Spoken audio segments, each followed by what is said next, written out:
We will call the meeting of the Mayor and Board of Aldermen of the City of Starkville Tuesday, October 1 to order. We will stand for the Pledge of Allegiance, followed by an invocation from Chaplain Joseph Hawkins from Peters Rock, who I see in the audience, and then a moment of silence. I pledge allegiance to the flag of the United States of America and to the republic for which it stands, one nation, under God, indivisible, with liberty and justice for all. Chaplain Hawkins. Our Father and our God, we are so blessed by you this day. We appreciate you and thank you for your goodness and your mercy toward us. Today, our city leaders invoke your presence during this meeting. Father, you are invited to be the special guest to give them guidance and direction, so nothing is done in strife or vainglory, but to your glory and for the betterment of Starkville. We pray for our leaders of our city and our state, as well as the leaders of our great country and their family. You have declared that prayer be made for those who are in authority, that they may live a quiet and peaceful life with all reverence toward you and with honesty. Today, I pray for all the citizens of our city, especially our youth and elderly, for the students and faculty of our school system, for the men and women who wears a uniform in the service and protection of our city and our country. May those here today who are not well in their body, mind, and emotion feel your healing virtue, for by your stripes we are healed. For those sitting here that may be discouraged or depressed, lift them up, for you are the lifter of our heads. We sure do appreciate you, Lord, for hearing our prayer, for we have prayed in Jesus' name. Amen. Thank you. All right. First thing we have as an order of business will be approval of the official agenda, including consent items, and there are a couple of items that I need to note that are that need to be removed from the agenda in their entirety. And one that is, well, it needs to be added. I think City Clerk added it to the ones here at the table, but not the ones in the audience. First is under Police Department. It would be J, whatever that is, 11J1. That needs to be removed. Apparently, they have canceled that class, so it is unavailable. And then under Utilities, item number 1, which is authorization to sign a non-disclosure agreement. There's still some discussion going on about the terms of that agreement. So if we could remove that and then add pending litigation in under our executive session. So those items that I'm aware of. Do I have any board members who want to? Alderman Carver, I see your hand. Yes, ma'am. Thank you. Yes, sir. I'm going to respectfully ask under page 3, Mayor's Business, item C. I just wanted to learn more about that. Ask to remove that from consent. Okay. Which one was that? The railroad. The rail to trail. Okay. That's all. All righty. Anyone else? Any other changes? On your side of the table? Okay. Seeing none, I would entertain a motion for approval of the agenda with the items as changed and the consent item as modified. So, I have a motion from Alderman Walker. I have a second. Second. Second from Alderman Carver. Further discussion? All those in favor, please signify by saying aye. Aye. Opposed? Thank you. All right, and I will read the consented agenda items. First is consideration of the minutes of the September 13th, 2019 work session meeting of the Mayor and Board of Aldermen. Then under Mayor's Business, there's presentation and approval of the OCEDA 2% budget for the fiscal year 2019-2020 in accordance with the enabling legislation, Senate Bill 3012. B is consideration and approval of the Visitors and Convention Council 2% budget in accordance with the enabling legislation, Senate Bill 3012. D is consideration of the approval of a year extension with Cornerstone Government Affairs, Inc. for the purpose of providing assistance with the City of Starkville state and federal legislative agenda.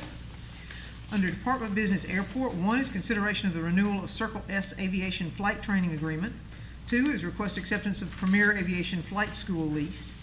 3 is request authorization to enter into a credit card agreement with U.S. Bank relating to the new wireless self-serve terminal at the airport. Under B, Code Enforcement, number 1, consideration of calling for a public hearing on November 5th, 2019, under Mississippi Code annotated 21-1911 to determine whether the property located at 225 Garrett Road with a parcel number 118G-00-011.00 is a menace to the public health, safety, and welfare of the community. Under Finance Administration, number 2 is request approval of the annual municipal compliance report. Under Human Resources, number 1 is request authorization to hire Herschel McCarter as a driver in the Sanitation Environmental Services Department. 2 is request authorization to hire Christopher Thompson as an intern in the Finance and Administration Department. Number 3 is request authorization to advertise for a part-time receptionist in the Finance and Administration Department. And number 4 is request authorization to advertise for a full-time custodian in the Starkville Park and Recreation Department. Under Parks, we have request approval of Robertson Floor Service as a vendor for Travis Outlaw Center Gym and Racquetball Court, repolishing in the amount of $5,700, the lower of 2 quotes. Under the Sanitation Department, we have request approval of the lowest and best bid from Waste Zero, Inc. for the purchase of 13,000 rolls of garbage bags in the amount of $128,960 for the 2019 annual bag distribution. Number 2 is request approval to declare the wrecked 2016 Mack front end loader VIN number 1M2AV02C2GM014963 a total loss, selling to insurance company with proceeds to pay off the existing loan and begin the replacement process. And under Utilities, consideration of a project change order number 1 and Starkville Roundhouse Road Sewer CDBG project number 1130-17-347-PF-01 and number 113-17-347-PF-01. And that concludes the consent agenda items. Thank you, Mayor. My pleasure. All right, announcements and comments are the next item, and I wanted to start with what I think is a wonderful opportunity, and this is we have a presentation to make, and I will read the presentation, and the chief will make the presentation. So, Officer Smith. On Wednesday, September 4th of 2019, Officer James Smith responded to the report of an overdose at an apartment on North Washington Street. Upon arrival, Officer Smith found an unresponsive male and administered Narcan to him. After receiving a second dose, the individual became responsive. Officer Smith's quick thinking and training played an integral role in saving the overdose victim's life. The OCH Regional Medical Center ER staff praises the quick reaction of the officer to administer Narcan to reverse the effects of opioids while on the scene. And the chief has a presentation to make.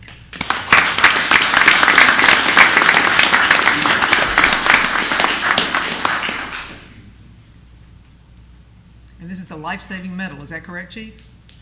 Yes, ma'am.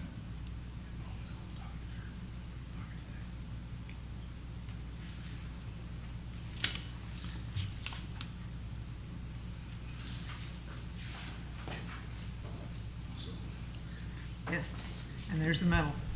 Somebody taking a picture? All right.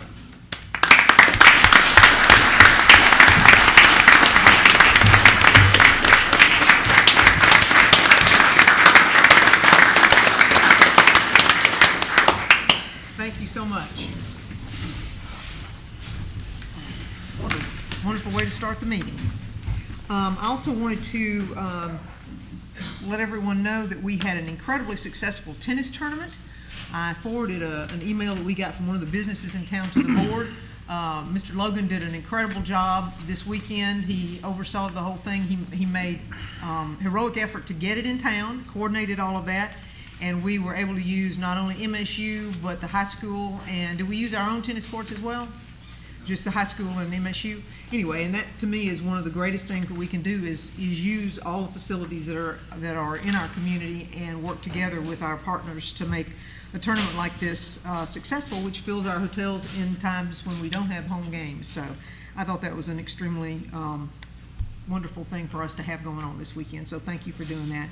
And in case anyone's at all interested in a candidate forum, there is one tomorrow morning at the mill that the partnership is holding. So we have those who are running for election who are going to be there. And if you're interested in hearing from them, then that starts at 7:30. So, I have employee introductions. I'm sorry. I do. I have 2 employee introductions. So first, we have Courtney Cox. Is Courtney with us? There she is. Come on up. Got to put a face up here with you. Courtney is from Sacramento, California, but is always considered Starkville home. She is married to Andrew Cox. They have 2 daughters. Prior to joining the city of Starkville, Courtney was a head trainer at Orange Theory Fitness, but she's always had a passion for aviation. She has been a private pilot for over a year and is currently working on her ratings for a commercial pilot's license. Congratulations and welcome to the city of Starkville. Thank you.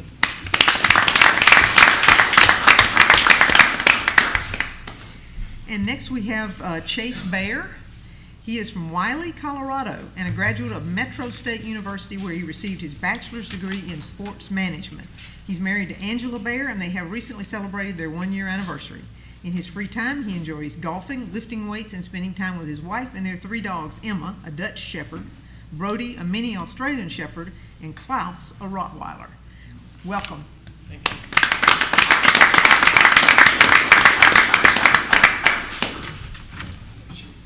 Thanks a big with you, okay?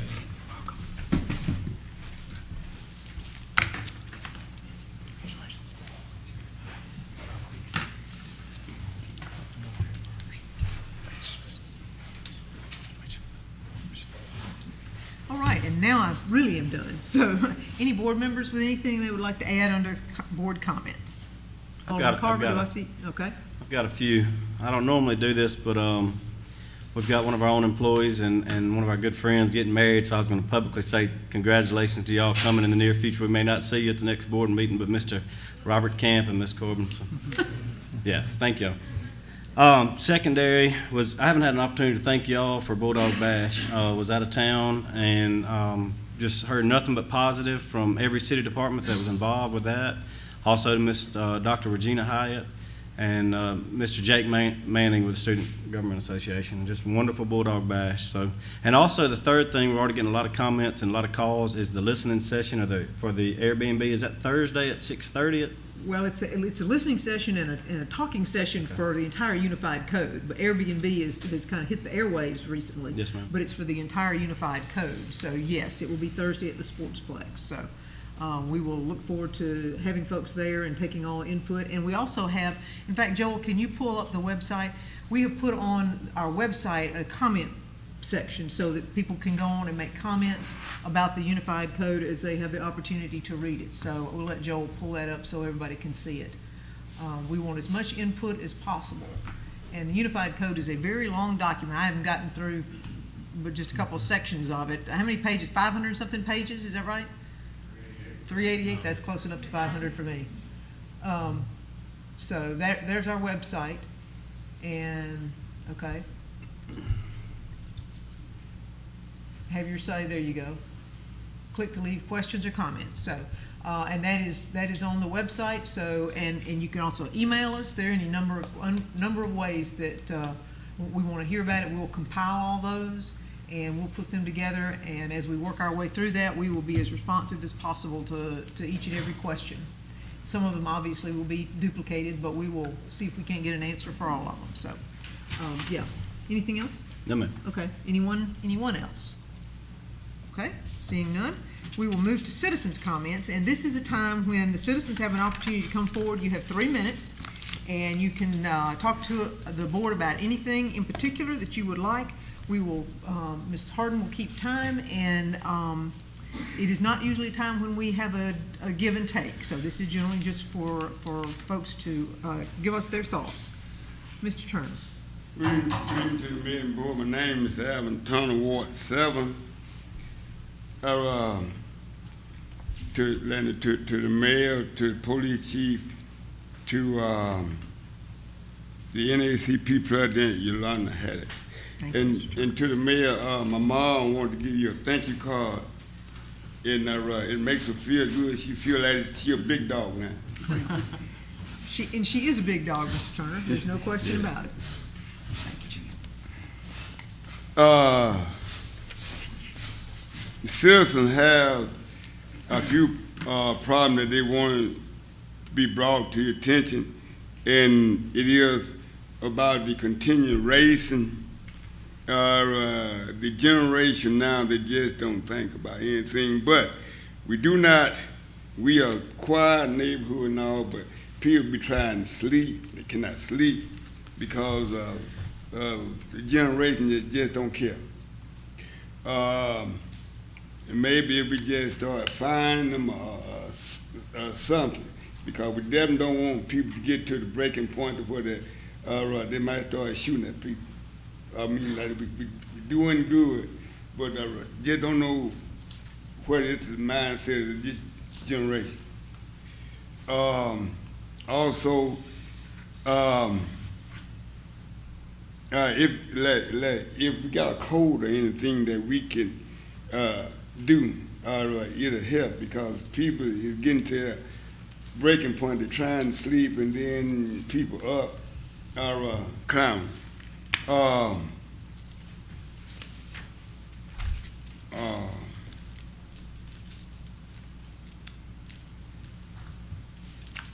Lost my thought, right?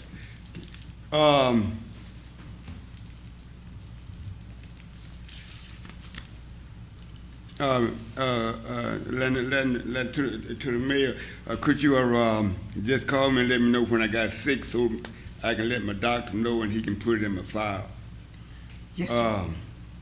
To try to keep up with how many seizures I have and keep up with my dialing level. I appreciate it. Yes, sir. All right, and that's just some concerns of the citizens. Thank you, Mr. Oh. Land, we have a little problem with the young people on the phone. All right, we hadn't had no one hit the bus yet, but now we have another problem. Is we have young people. We have female drivers, and we have some people that try to make sexual harassment comments to them, and they have to watch the road. We just I just have to pray for this generation. Thank you. Thank you, Mr. Turner. All right, anyone else wishing to speak to the board?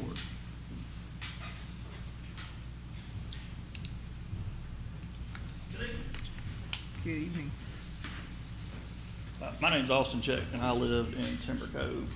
2 points, and they're not related whatsoever. The first is I'm having problems with the street sweeper coming by the house, and it's been 3 months since it came through, and it doesn't do the cul-de-sac.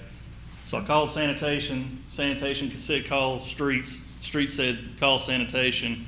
I think they're going to do it once, but I would appreciate if y'all could work out who's in charge of what there. We got it. The second point is, as I was looking to see what time this thing started tonight, I saw the item that Alderman Carver pulled off the agenda, and I have concerns about anything to do with abandoning a Class 1 railroad. There's several communities in the state that are trying to get rail service back, notwithstanding the damage that it could cause to economic development as well as your public safety grants. It just, I'm not being ugly, but it seems hypocritical to raise our taxes and then 2 weeks later come back with a proposal that will remove one of the largest taxpayers in the city. So thank you for your time. Thank you, sir. All right, anyone else? Anyone else? All right, I will close under citizens' comments, and we will move to public appearances. We have 2 public appearances this evening. One is Mr. Bateman from the Starkville Area Arts Council.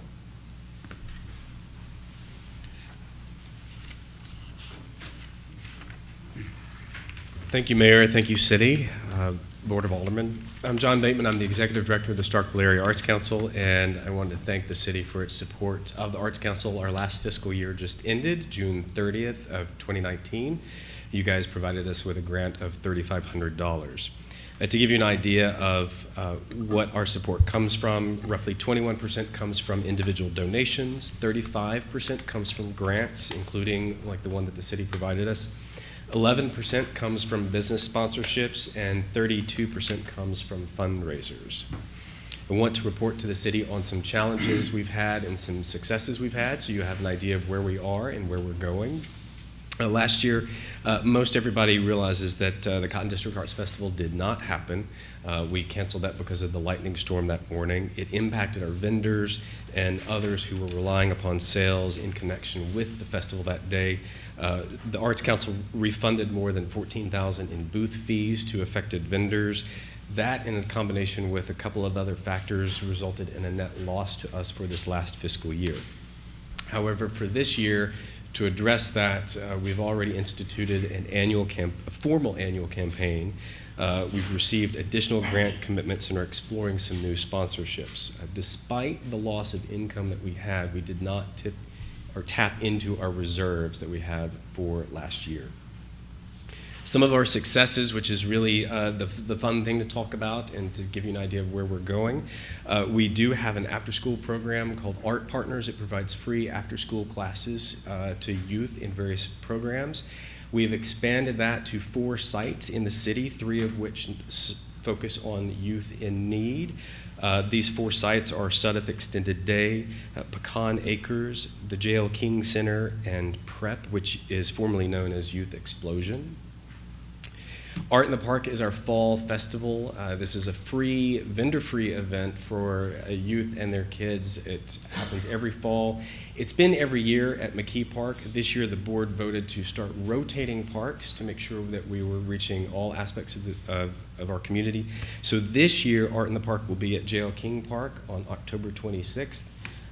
Next year, it's tentatively slated for Moncrief Park, and then we'll go back to McKee Park and continue the rotation. That ends up bringing out about 300 to 400 kids plus their families for opportunities to engage in art activities and take away whatever that they create on site. We also participate in various community events such as Pumpkin Palooza. This year we're participating in Starkville Community Day, where we take an art activity booth. This year we're going to take our portable mural wall to J.L. King Park to paint on the wall. That's always a lot of fun. No artistic talent is required, so please come out. We also have a summer scholarship program that I don't believe gets enough attention. We give away scholarships to youth ages 11 to 18 who are in Oktibbeha County for summer programs to help them bridge the gap between the school year. It can be applied for any art enrichment program. Last year we gave away 26 awards. It is a combination of merit and need-based, 26 awards for almost $8,000 for youth in Oktibbeha County. This past year, we also participated in the first known statewide art exhibit that was a collaboration of 4 arts councils outside of Jackson, Mississippi. We wanted to show the rest of the state that there is talent local, there is talent outside of Jackson, and we wanted to draw some attention to all of the communities outside of Jackson. So Greenville, Ocean Springs, Oxford, and Starkville participated in this. It was a test run for doing something bigger this next year. We have also been approved, the Arts Council has been approved as a sub-grantee for a VISTA program. That's the Domestic Peace Corps program. That basically gives us a grant of a staff person who will, they cannot engage in direct program services. They have to help me build our capacity. And so we're doing that in collaboration with the university, for which I'm exceedingly grateful. My gray hair is also exceedingly grateful for that. Our goals, as I've said before, ongoing activities that are zero to low admission cost, to build and keep creative talent here in Starkville, to continue making Starkville a destination town, and to continue expanding on that. So thank you guys for your support of arts in Starkville. If there's ever anything that I can do or answer any questions for you guys, please don't hesitate. Ask me now or call me at the office. I'm here to answer your questions. So do I have any questions now? I'm happy to answer anything you. Actually, I do. There's an event this coming Friday night. Would you like to tell us a little bit about that event? Minerva? No, I was actually thinking about the event at the theater. Oh, the event at the theater. The community theater has a night for Starkville writers, and I'm one of the writers slated to read at that, along with a reading of one of Tennessee Williams' plays. Okay. Yes, you are. which is wonderful. You're a Starkville native, and you're also a published author, so Thank you. congratulations. Absolutely. Okay, thank you. Any questions from the board? Okay, thank you. Thank you. Thank you.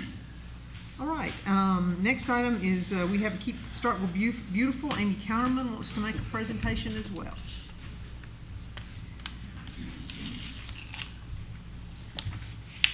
Thank you, Mayor. Hello, Board. Thank you for having me. I just wanted to take a few minutes to go through, do kind of an end of the fiscal year update for you guys. I know you're familiar with a lot of the work that we've been doing this past year, and you've probably seen a lot of these projects, but I just kind of wanted to put it in context and show you guys what we've been up to.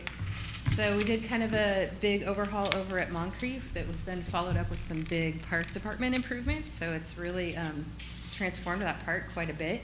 We did a big cleanup last year, and then did a big community cleanup, had a lot of the community members come in, partnered with Starkville Community Church, where they had a lot of really willing and able volunteers that always come and show up with a smile and do tons of great work. We did a bunch of erosion control efforts over there, put in a new planter that now looks a little bit more like actually it needs weeded really bad. It doesn't look like that right now. This is an older picture. But it had a lot of success, a lot of great pollinator plants came up. Every time I go over there and check it out, I see butterflies, I see bees, it's doing its job. Just needs a little weeding care. Maybe if it cools off a little bit, I can go check that out. So this is a picture of the erosion control. There was a big problem with dirt just going down slope into that pool area. So we tackled that with some landscape timbers and some cleanup efforts. A pretty decent sized grant that we got last year was to put public space recycling bins. You guys probably have noticed all the blue bins in the parks that have popped up. That's due to this Dr. Pepper Snapple Keep America Beautiful Public Space Recycling Bin Grant. We got one of the largest awards that it's the largest award. A few other communities got the same amount, but we got the maximum number of bins, so I thought that was pretty great. Now they're around in all the parks. They came in big pallets. Thank you to the Parks Department again for helping receive those and distribute those and coordinate and running the program. Can't thank Sanitation Department enough as well for actually picking up the materials and tracking them. It's really a team, citywide effort to keep the city clean and litter free. George Evans Park, this is a huge one. If you're not familiar with this park, please go check it out now. You're really not going to believe some of these before and after photos. We did, I only kind of wrote up part 1 and part 2, but there's probably been about 4 phases that have been completed at George Evans Park now. Again, we hosted a big community cleanup, partnered with some of the different organizations. Lowe's was a huge community partner. They donated a ton of materials and had a big helping hands day, so they had their employees come out and help out. They actually really like to do that. Also, the Lions Club technically sponsors that park, so they participated as well, had some of their folks come out and help out. It was a huge effort, lots of sod laid, lots of rocks spread, lots of pine mulch distributed. Even one of the days was extremely rainy. You can see the puddles here. It didn't scare many people away. We still had a lot of people come, spread stuff around, put a lot of love into this park, and now it's really been transformed into a much different looking place. Ooh, this was one of my favorite parts. Got lucky to have a really talented artist in the crew who wanted to help paint the markings on the sidewalk down there. There's like kind of a sort of abandoned half basketball court that doesn't get a lot of use, so we went and painted some playground games, and some of them came out really cool and kind of kid-friendly and adult-friendly too, and actually I've seen a few in photo backdrops for some photographers in town, so I think they're kind of popular with a range of ages. So here's some of the before and after shots that are really kind of unbelievable. So this is the entrance plaza into George Evans Park. It was having some very major erosion control issues. The red clay dirt that we have here, it causes all kinds of problems, but it likes to just run away when it rains and there's no vegetation holding it back or materials to hold it in place. So the above picture is the before and the below is the after. We put up a proper retaining wall, vegetated it with plants and pine straw, and then put rocks and sod behind it, so it's been holding steady and looks great still. It's doing its job. Another pretty amazing before and after shot. This was just a big patch of red clay where it used to be grass. Now it has grass, improvements. There's picnic tables out there now. I actually see people using this park more regularly for what its intended purpose is. Again, this big picnic table just kind of in this clay island now looks like the picture at the bottom. There's a pathway to it. You can see the grill and maybe even use it now.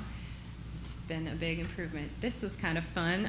I know some of you guys up there saw this happen and maybe saw it happen again even this year. So we participated in ASLA Parking Day, which is converting a parking spot into a temporary parklet to try to encourage folks to get outside, try to show you what little miniature parks can do in urban spaces. It was really pretty popular last year. I set up in front of 929, so this was the parking space. These were the plants that I put out on the street and then repurposed to George Evans Park. Had some fun games and things like that set up. The grass is actually AstroTurf, which a lot of people thought was pretty fun. We had some donated chairs and some thank you to the streets department again for the cones. They gave them this year too. And lots of kids and adults and all kinds of people came and stopped by and played. You guys might recognize some of these folks that enjoyed a little bit of the park. This year, I was lucky to partner with the student group at MSU, the ASLA student group, and they were more than happy to design and install, just with me helping to coordinate, get the spot and give some of the materials. It was a little tricky because the day assigned this year was the same day as Bulldog Bash, so they had to kind of set up in the morning and then break down before Maroon Market and all that. Next year, we're set to coordinate with Bulldog Bash. Whether the parking day falls on that day or not, we'll still try to get the student group coordinated to set up a little mini park because everyone was really pretty excited about it. Okay, some of the other annual events that we participate in is the Get Swept Up and the Service Dogs Days events. So you guys are familiar with all those. I'm not going to really go into details, but Keep Starkville Beautiful helps to get the volunteers distributed, gets the materials passed out, and we also go and pick up litter or do some kind of a project while we're out there. These are the folks that help out.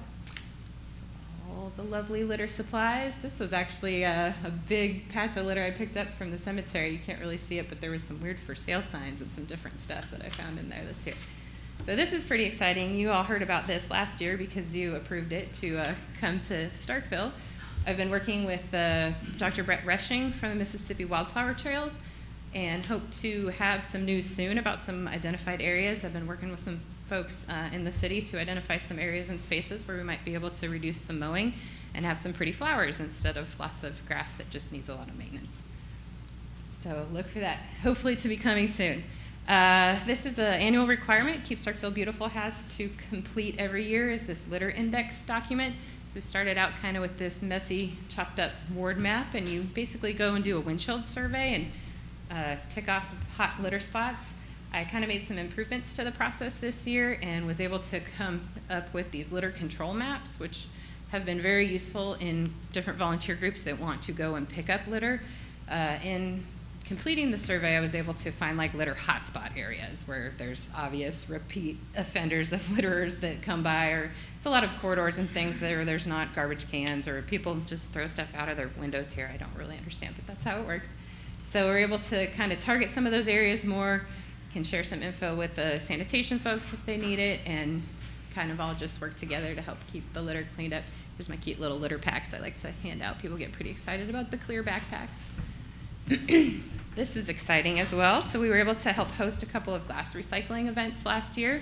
We partnered with the Office of Sustainability at Mississippi State to bring a glass recycling company from Jackson.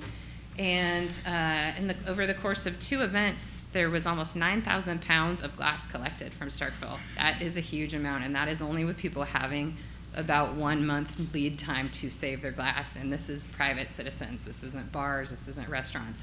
That is a huge, heavy load that was lifted off of the landfill tip fees this past year due to this event. And hopefully, tentative date for this will be in October. Mississippi State's supposed to be hosting it again, so I've been trying to prod and get them to move along with that. These guys actually were able to fill a huge load of 40,000 pounds of glass and carry it to a waste stream in Georgia where they distributed it, and this company actually does it at a loss. They charge a little bit of money to come here, and then they collect all the glass and they don't make any money off of it. They just really do it out of the goodness of their heart. They sometimes will take the glass and crush it and make materials out of it, but all the glass that was collected from our events last year, coupled with glass from Oxford and Jackson, equaled 40,000 pounds. We were almost a fourth of that, just little Starkville. So that's pretty impressive. Pretty proud of the recycling efforts that have been improved in Starkville over the past year. So I like to try to help focus on repurposing and reusing different materials. The more work that Keep Starkville Beautiful does, the more people contact me, and the more people want to give me things and do things, which has been great. It's like forward momentum. So last year we were able to, with the help of some lovely volunteers that are in the audience, thank you again, collect lots and lots of irises from what used to be City Bagel property, and we were able to repurpose them in some of the parks in town. So you might see different colors of irises blooming up next year. Also try to do quite a few outreach and education events every year. So lots of stuff at MSU campus, coordinating with students, getting volunteers, giving them materials, helping them with cleanups, and also lots of stuff in the school district, and so lots of different community groups too. So this weekend, actually, we are partnering with Southwire and Industrial Recyclers of Mississippi to do an electronic waste recycling event. It's going to be from 8 to noon at the Southwire facility. If you guys have any electronics to get rid of, this would be a good and free way to do it. I don't mean to interrupt you, but I'm interrupting you. Your Okay. 10 minutes are up. Are we cycle down? Oh no, we Oh, are. yeah, oh, yeah. Oh no. Okay, can I let my Girl Scouts say their piece for like 1 second? You've got Girl Scouts, absolutely. I do, Girl Scouts yes. can come say It's something. actually perfect timing. It's time for them. I tried to talk so fast. All right, and who are our Girl Scouts? Hello, I'm Lila Cannerin, and this is Jenna Holder. Over the past year, our Girl Scout Troop 2320 Carnation Patrol has been working with Keep Starkville Beautiful on a grant to set up recycling bins at our school. We helped with research, writing, editing, and suggesting recycling bin locations. We received the grant and are purchasing materials and preparing to place the recycling bins in the school. Armstrong Middle School will soon have a complete recycling program. Last year, we participated in the Earth Day contest. We used recyclable materials to create our artwork. We crafted an endangered butterfly out of these materials. We won first place at the competition. It has been fun and educational working with the Keep Starkville Beautiful to increase awareness and help improve recycling in our community. Okay. Thank you so much. We appreciate it. Thank you for all you do. Thank you. Appreciate you. you guys listening to me. Thank you. All right. Next item on the agenda is the first public hearing on the updated place type maps for the comprehensive plan. Mr. Howell and Ms. Corbin are going to come make a presentation, and they have a methodology here. So this is the place type maps. This is not the unified code. This is the place type map. Correct. So I will turn it over to y'all. Unless anyone have any questions before they get started?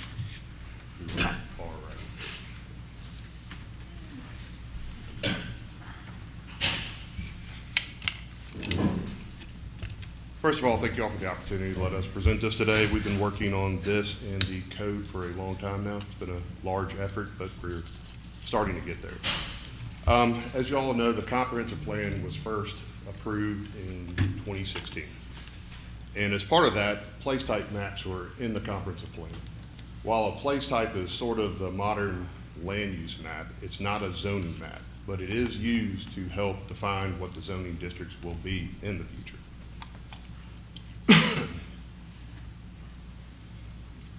And as you can see in this slide, the image on the left is the existing place type map that's in our current comprehensive plan, and the one on the right is the proposed update. And when they were creating the original one and when we were creating the proposed update, there were several factors that were used to come up with this.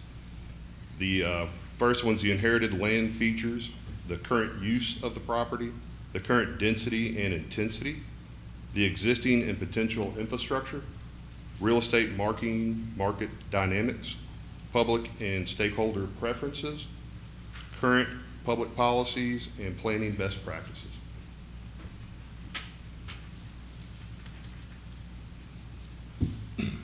Since the adoption of the comprehensive plan, there have been several errors that were noticed in the place type maps.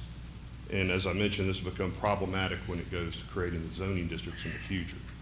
And these errors can be classified into three kind of broad categories. They either fall into one or fall into all three at the same time.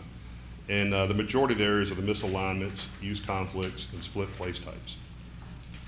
The misalignments were due to the parcel data. In 2016, the city and the consultants were all operating on 2014 parcel data that came from the county. in 2017, after the comprehensive plan was approved, new data came out that was corrected to be more accurate to where the parcel lines actually exist. And so what that did is with the underlying layer of the place type, it shifted and created overlaps and errors. And that error was pretty consistent throughout the city.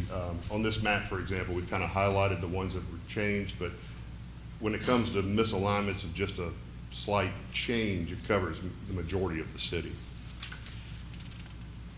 The other major errors were use conflict and multiple place types. Multiple place types where you have one parcel that has 2 or 3 place types in the same parcel, which again would become problematic with zoning designation. And some of these errors were, for the most part, created by a place type that was proposed in the original draft version of the comprehensive plan, which is a natural area. The natural area kind of covered anywhere that was in a flood zone or a floodway. And once those were removed in the final document, the underlying parcels were kind of incorrectly place typed. And when we noticed that error, then me and Emily went parcel by parcel throughout the entire city, and then we started noticing the other error type, which is use conflicts, where the actual use underneath didn't fit what the current use didn't fit what the place type above it was. And this update is intended to correct these misalignments, use conflicts, and split place types. Now with the proposed update, I'm sure you've seen the large packet of maps. We're generating new maps that will be inserted into the original document. We are not changing the text of the document, just the map image. And there are 23 total images that are in the current comprehensive plan and the cover that would be updated. The map pages that are going to be replaced are page 45, 48 through 51, 53 through 56, 59 through 64, 66, 67, 69 through 73. And what she's kind of skimming through now is just showing, you can see on the left what the existing page looks like, and the inset map is going to be updated with the image on the right. The place type map is really the first step to the new code. As I mentioned several times, that's going to be what's going to be used to help determine the zoning districts and any future rezonings. It's what's used to justify or not justify a future rezoning. And if you would like additional information, we have also created a Google Earth file if you need to zoom in down to the parcel level to where we can actually show you a description of the justification of why that area in particular has changed from one map to the other. I guess that was gonna be my next, may I interrupt you? If a constituent calls and they wanna ask about the particular property, should they contact you directly or your office? They can contact me directly. I think we can make this Google Earth file available also on the website. If they're familiar with how to use that, it's pretty simple. You just download it, click on it. If you have Google Earth installed, it'll open up, and as Emily will show you, when you click on an area, it'll show you what it was, what it changed to, and then the reason behind the change. But most certainly they can call or email me, just get in touch with me or Emily, and we can answer their questions. That's all I need to know. Thank you. Is there anything that you are making changes in those particular pages that you outlined that is at all dramatic, or is it just a tweaking kind of thing to make corrections? For the most part, just tweaking. Okay. We first noticed the error when we were looking at Lindbergh Street. Lindbergh has the ditch creek that runs down the middle, and so there's a floodplain that goes on either side. Once that was removed, the east side of the street was traditional neighborhood existing, and the west side of the street was rural neighborhood, which the description of a rural neighborhood is basically one house per 3 acres. So obviously it didn't fit that zone. And once we realized that, we started going parcel by parcel, and it was just really kind of tweaking, moving stuff back into the parcel lines. You know, if it was crossing into another parcel that was under the same ownership, we would just make both parcels the same place type, just to help resolve some problems in the future. So but nothing dramatic. I think Nothing dramatic. That's the thing. Okay.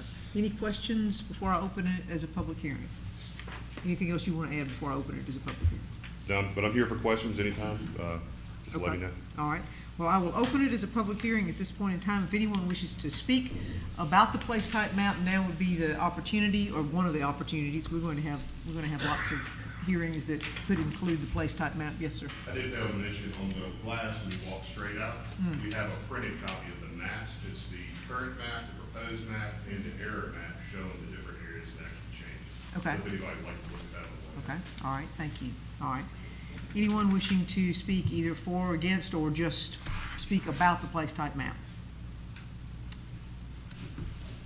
If you would come and identify yourself, please. Absolutely. Thank you, Mr. Mayor. Thank you, Your Honorable Mayor and the Alderman. I'm David Buchanan. I am a local business, small businessman, and I'm also owner of many rental properties around the Starkville area. And I had some concerns, as Alderman Carver mentioned earlier tonight. The thought of Airbnbs and other short-term rentals are getting a number of buzz, and so I have some very, I hope, valid concerns about that. I have a written document that I'd like to share with everybody so that you'll have that for your records, Okay. and would gladly share with anybody in the audience that would need those also. Looking here, if anybody wants those. Okay, now, you're wanting to talk about Airbnb? Yes, I Okay, do. well, Yes, ma'am. This is place type maps. The unified code will be at a separate time. We'll be having public hearings. Well, I was Yes. told that it would be available for public hearing tonight because that was inside the code. Well, So, this was dedicated to place type maps. I'm certainly not going to shut you down. If you would like to talk about the Airbnb, I will certainly let you do that, because I don't see anybody clamoring to talk about place type maps. there you go. All right, so I'll start off by initially saying that within the proposed codes, there are a number of issues related to short-term rentals. I've not read the code. I understand it's 300 and something pages long, and I don't know what it talks about related to long-term rentals or how you separate long-term from short-term. So there are probably a number of things there. But I wanted to at least raise my concerns as a local businessman, as a local property owner, and also as someone who actually utilizes one of my properties as an Airbnb place. So my question here is, do we actually need these rentals? I mean, need these regulations for short-term rentals at all? In my position, no, we don't. From what I understand, there was a hearing a while back, 6 months to a year ago, where there was one complaint lodged because a lady's mailbox got knocked over by an Airbnb renter. Well, that could have been done by you, me, anybody. It just happened to be a renter, and that caused some concern to the neighbor. But I'm sure we've all backed out of our driveway, bumped into a trash can, a cat, or something like that. And so therefore, I don't think it really raises the concerns. I'm not aware of any other concerns that the city has ever received related to an Airbnb or short-term rental that would have even triggered the need for those. As I indicate on the handout that you've got in front of you, on the bottom of the second page, on the back page, is that there are current city regulations for residential property that would basically cover everything that is in an Airbnb right now related to residential property.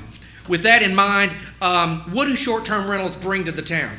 Based on an article that was put into the Starkville Dispatch, which is a repeat of the Columbus Dispatch from about a few months ago, last year during the MSU's football season, and I'm sure everybody here is a Bulldog fan, understands what the economic impact is of Mississippi State University and the football team and their other sports and athletics, is that during the football season there were 160 Airbnb units around the Starkville area that hosted 1,700 people and generated $300,000 worth of rental property income to those renters. And you know as well as I do, when people come to town, whether it's in a short-term rental, a hotel, a longer-term rental, they're going to spend money in the Starkville-Oktibbeha County area. So typically you can spend anywhere from 3x to 7x of that economic value. I did a little over 3x, saying that that would generate $1 million worth of economic development and retail activity in the Starkville area. If you choose to limit, for whatever unknown reason that I can think of, short-term rentals, where are you going to do? What's going to happen to those short-term rentals is those short-term rental people who utilize those short-term rentals. And I've had many repeat customers already. They're going to go find a hotel or an Airbnb or a VRBO in Louisville, Columbus, Tupelo, because they can't find it here. I stated in that first question that from what I've heard, the buzz around town is there's a hotel developer in town that doesn't like short-term rentals because he believes, falsely I believe, that it's creating shortages in his hotel rooms, especially during football weekends when we know everything is booked in town, or else you wouldn't have Airbnbs being booked because hotels are typically more expensive. So I don't believe that there's an economic detriment, especially even to the hotel, motel industry in town for Airbnbs. So one of the points I mentioned at number 3, and I'll keep it short, I won't read everything here, is why do you want to tax? And there, I understand that right now the regulation says $300. Okay, that's a big economic driver there of charging me $300 when I only charge $85 a night on weeknights. So 10 weeknights, well, it's limited to 30. You take 30 times 300, you've taken 10% of my economic, if I only rented it out during 30 weekdays during my year. So, but it's a disruptor, all right? So back in the old days, we had mom and pop shops all over town. Well, along came Walmart, Target, Best Buy, big box retailers. They disrupted the mom and pop stores.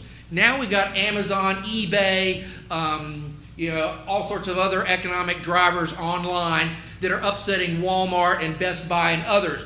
Forever 21 declared bankruptcy today. My daughters love shopping there. But they're closing over 200 stores because everything is online.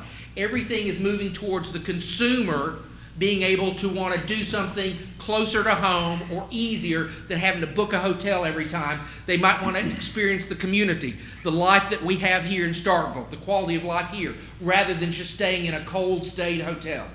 Okay? Are the short-term rentals bad guys? I don't believe so. If anything, short-term rentals have to be kept up to speed, to tip-top, because you or me renting one, and I rent Airbnbs all the time when my family goes on vacation, they have to have good reviews.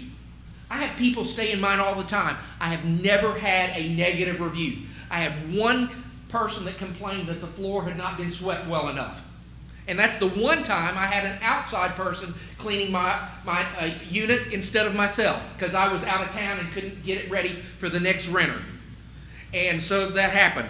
But yards have to be kept, landscaping has to be maintained, interiors have to be up to date, new clean linens all the time, swept clean. Mine is spotless, and I get wonderful reviews. If I don't get good reviews, nobody wants to rent my property. The issue there becomes, if I'm being targeted as a short-term renter and my property is up to speed, what about all these other long-term rentals? You and I know if we drive down any street in Starkville, there's going to be a rental, a long-term rental.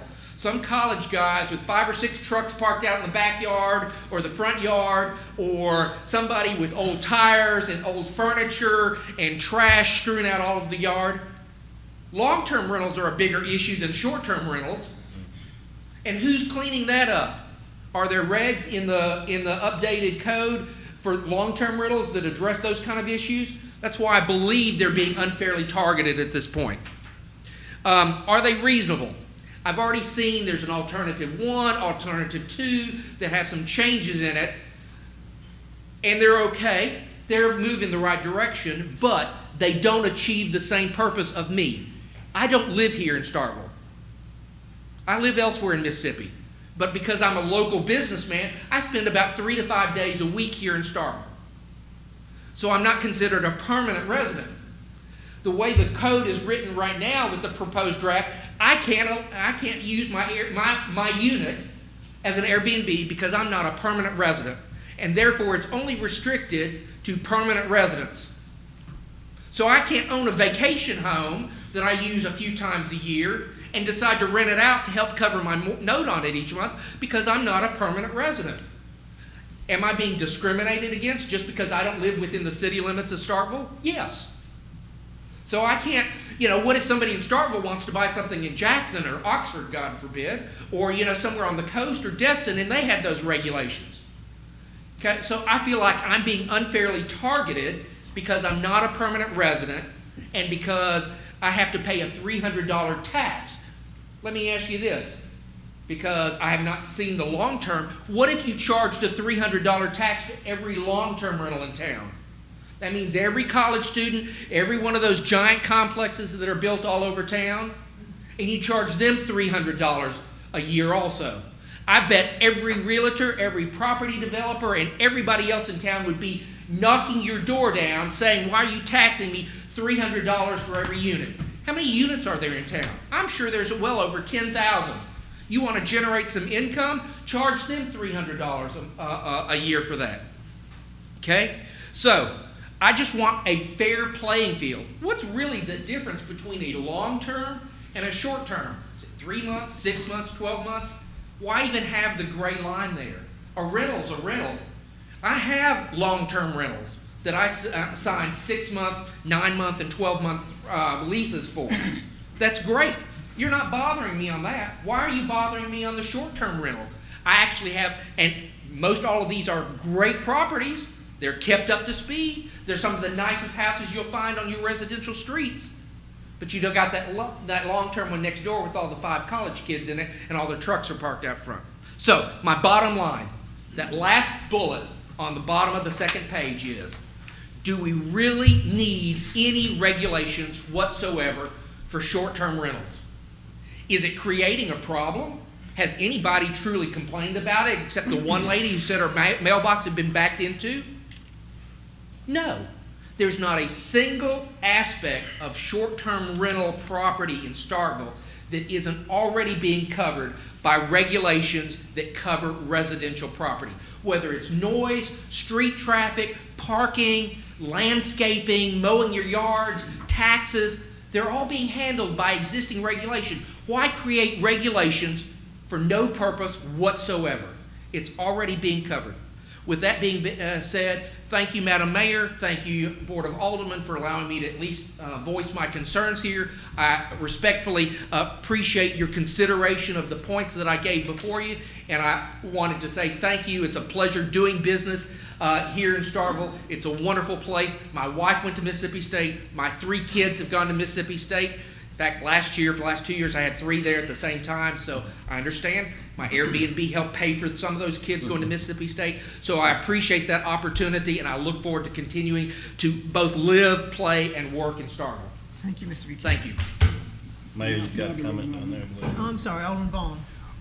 First of all, Glad to answer the question. where did this all of a sudden where did this Airbnb come up from?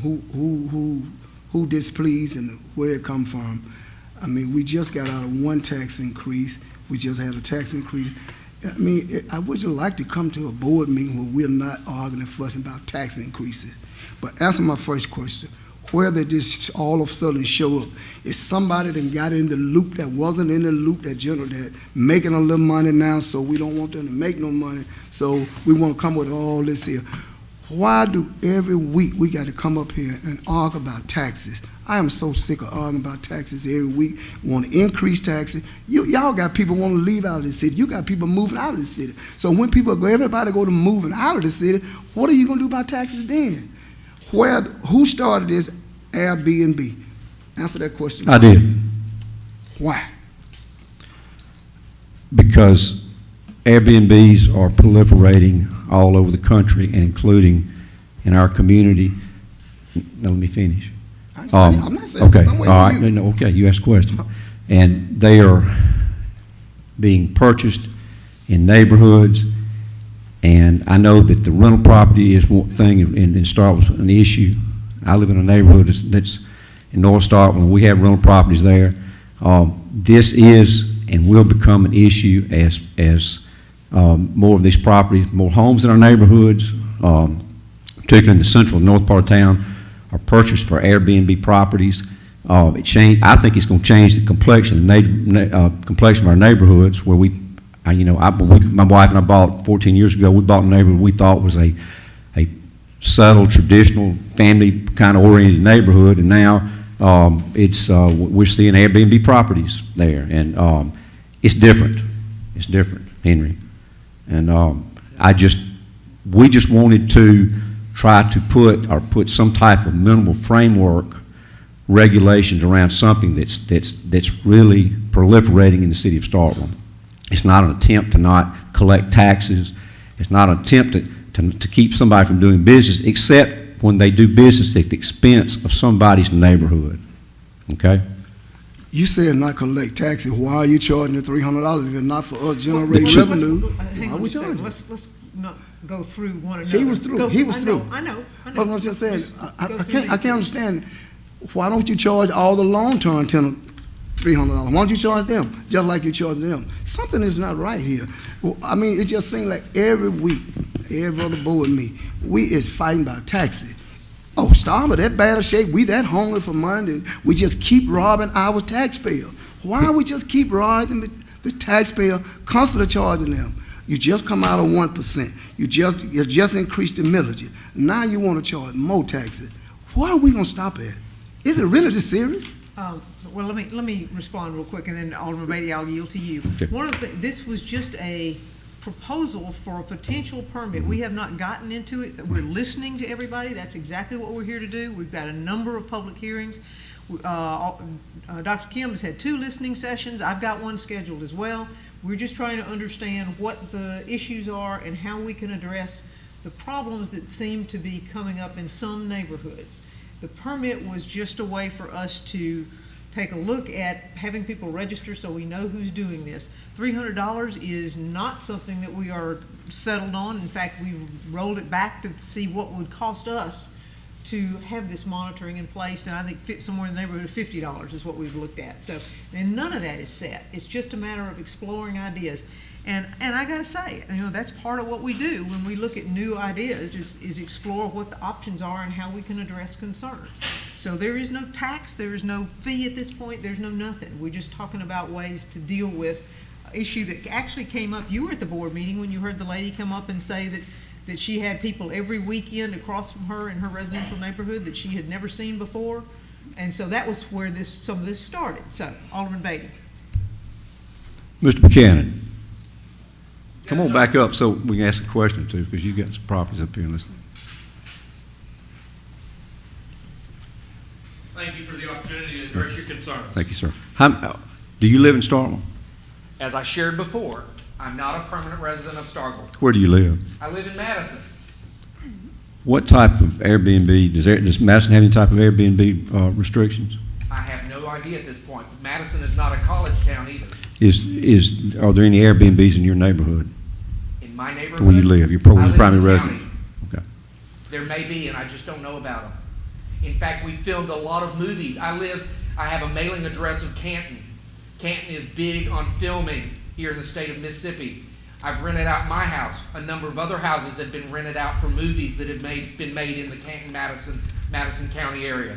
So there have been a number of short-term rentals, including my own house, residential house, in the Madison County area. I think that you're right, Starkville's college town, and it's perception that we're open for just pretty much any type of business, you know, it's unfettered, without any type of restrictions on it. Those of us that live here, after everybody's had fun on a ball game weekend, we're the folks that get up on Monday morning and try, you know, when our neighborhood, you know, it's still our town, but yet we're trying to keep intact some semblance of the integrity of our neighborhoods, you know, family-oriented neighborhoods. And this is something new that's come up, and it's something that's expanding in Starkville. It's expanding in certain parts of Starkville. Other parts of Starkville it's not. I suspect there are parts of South Starkville where there's 350 and 400,000 up homes where there's not a lot of Airbnb stuff going on because for people who live in neighborhoods that are not that expensive, there's always the real estate that comes on the market is up to be purchased and turned into Airbnb property instead of a family buying a house. And there are even corporations getting into this type of business nationally that will own Airbnb properties all over the country. And what they'll do is buy houses in Starkville and Oxford and Auburn, Alabama, and wherever, you know, in places where there's vacation rentals and destination places and stuff. those houses will go into the Airbnb market and stay off. They won't come on the market for goodness knows when. And what that does, it shortens the supply of housing stock, which will and drives the price up. And prices are already pretty high in Starkville already on real estate. I know that's supply and demand, but this is an attempt to try to get some type of minimal and a proposal, Alderman Vaughn, to get some type of minimal framework in place where we don't lose the character and the nature and the integrity of our neighborhoods in Starkville, because we live here and it's important to us. Now, and folks in Madison that come here on the weekends to have a good time, and that's good. We want you here. But at the same time, we still want to have neighborhoods that have families in them that are traditional neighbors as much as we can hold on to that going forward, because this is our hometown. Yes. I think you've addressed some very valid concerns. As you indicated, Mayor Spruill, the lady that came before you, because she saw people come in and out, she never noticed those until her mailbox got bumped. She lives across the street from me. She doesn't know I have an Airbnb. She's never said anything to me about it. She only said it because she got her mailbox bumped. As for somebody supposedly coming in as a large investor and buying those, I think that's totally unfounded.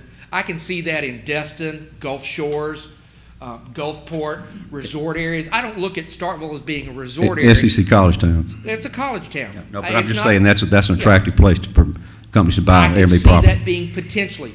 But, I mean, what's the difference between what Dan Camp has done, buying up huge chunks of real estate? He's using it for long-term rentals rather than short-term rentals. What's to prevent somebody else from coming in and doing the same thing with long-term rentals? I think short-term rentals are just being unfairly targeted when you've already got an existing problem with Dan Camp and others doing the same thing with long-term rentals. You're comparing apples to apples, but you're charging one set of apples a $300 tax plus prohibiting me as an American and as a landowner from using my property as I see fit that's not injuring anybody else.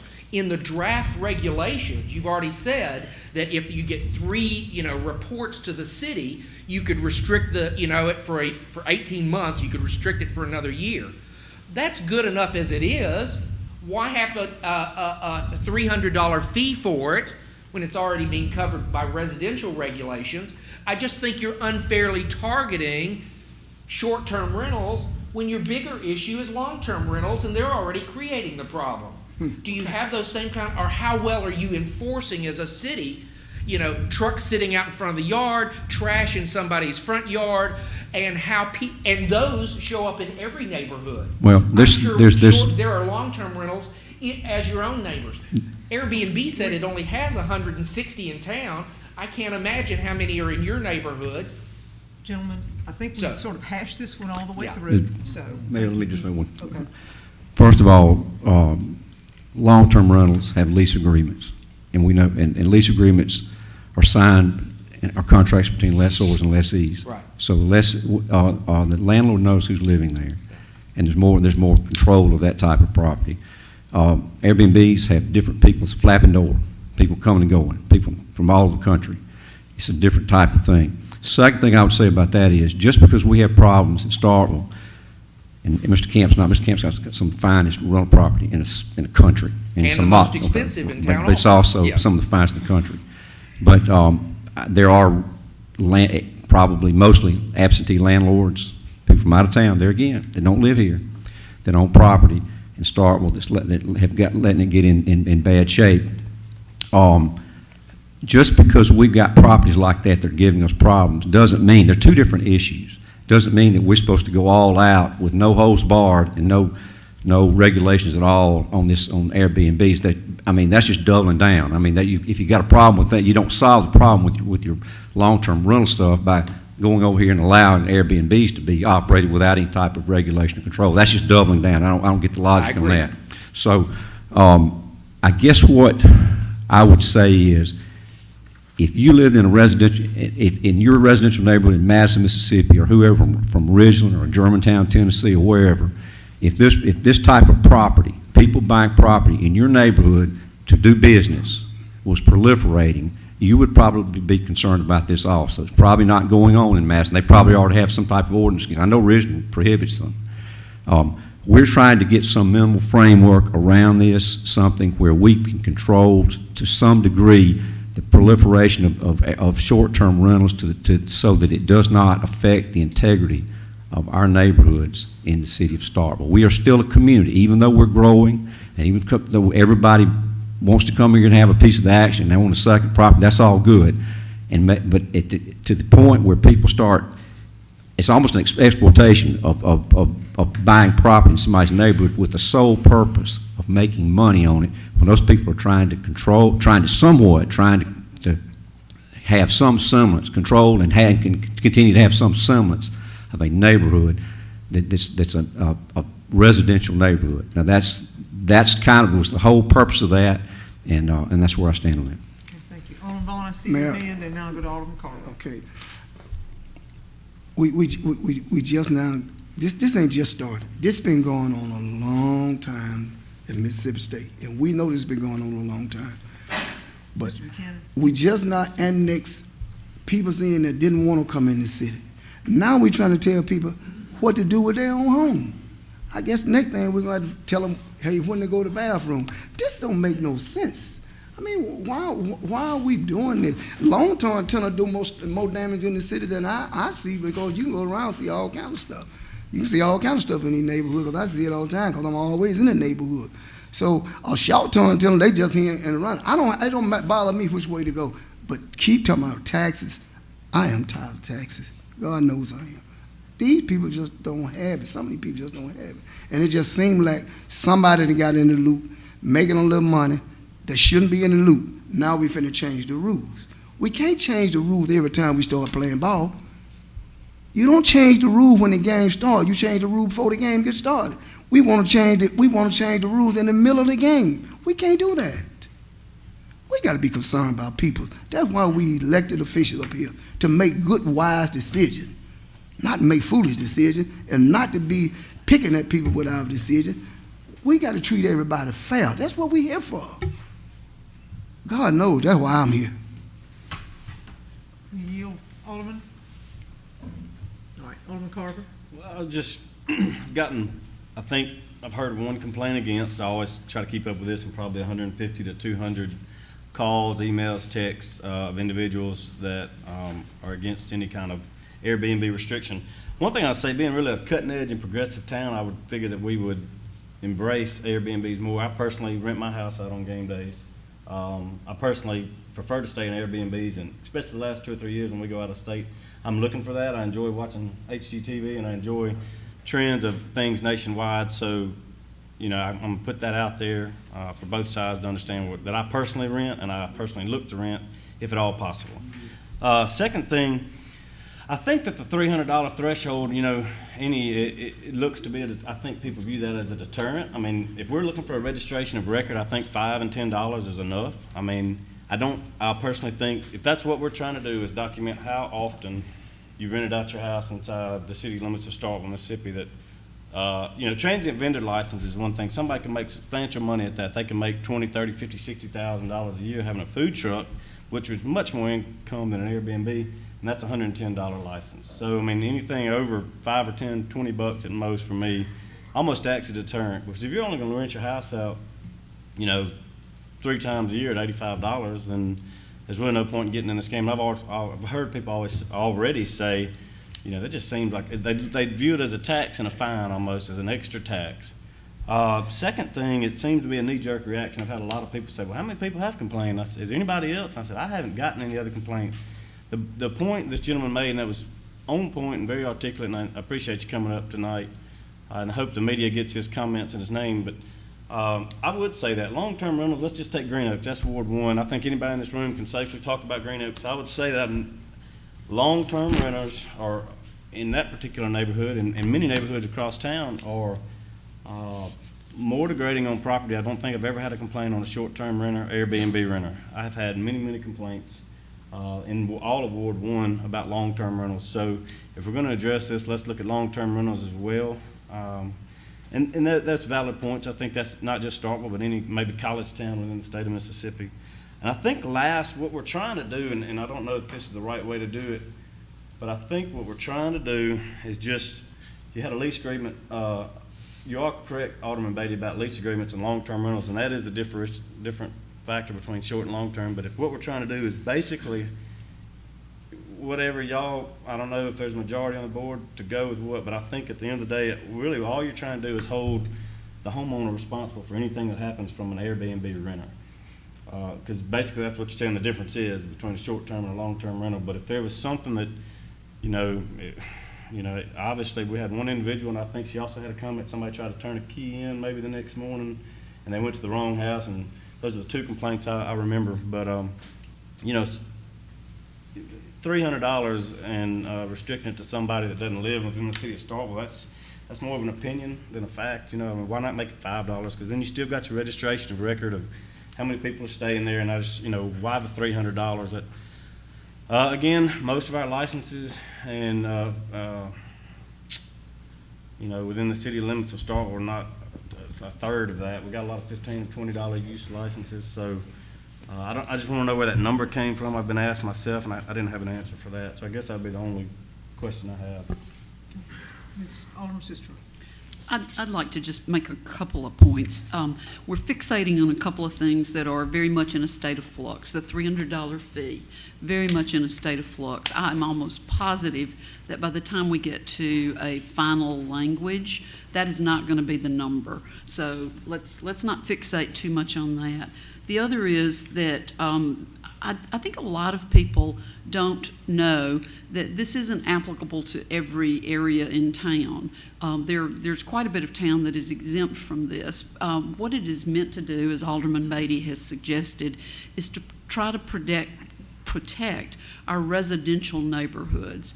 Multi-use units, condos, those sorts of things are much like you see on the coast and other tourist areas, are not included. Am I right about that, Mr. Haviland?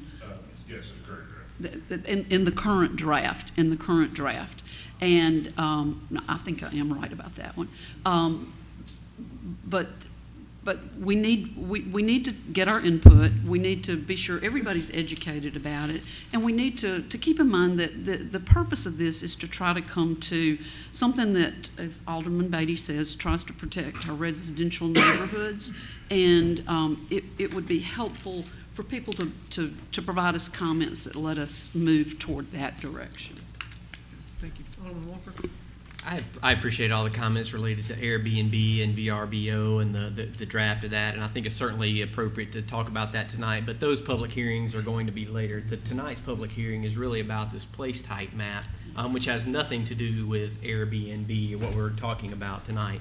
So I would like to get us sort of back on that track, and I think I'm certainly looking forward to hearing all the pros and the cons of the current draft and what people have to say, and as language needs to be taken a look at, I'm willing to do that. And I'd just say in closing, it's always good to know that no matter what the issue that we're dealing with in Starkville, that somehow Dan Kemp is responsible for it. And I think that's always encouraging, even though the one place when you talk about destination in town that's not the Mississippi State University is the Cotton District, and nobody else is really going anywhere else when you say come to Starkville. So it's good to know that Dan's always brought up and the Cotton District is always brought up anytime there's issues related to Starkville, even though he has nothing to do with this issue at all. So anyway. He does have nothing to do with this issue, and he's been a huge boon to the community, so we all know that. But at this point in time, if there's no one else wanting to speak to the public hearing, I will close it as a public hearing. And there's no action to be taken this evening, so if there's no further discussion among the board. Let's go to the next one. I'm sorry, did you? I said, let's go to the next one. Okay, yes, we will go to the public hearing and consideration under Mississippi Code annotated 21-1911 to determine whether the building located at 307 Apple Street with a parcel number 118P-00-116.00 is a menace to the public health, safety, and welfare of the community.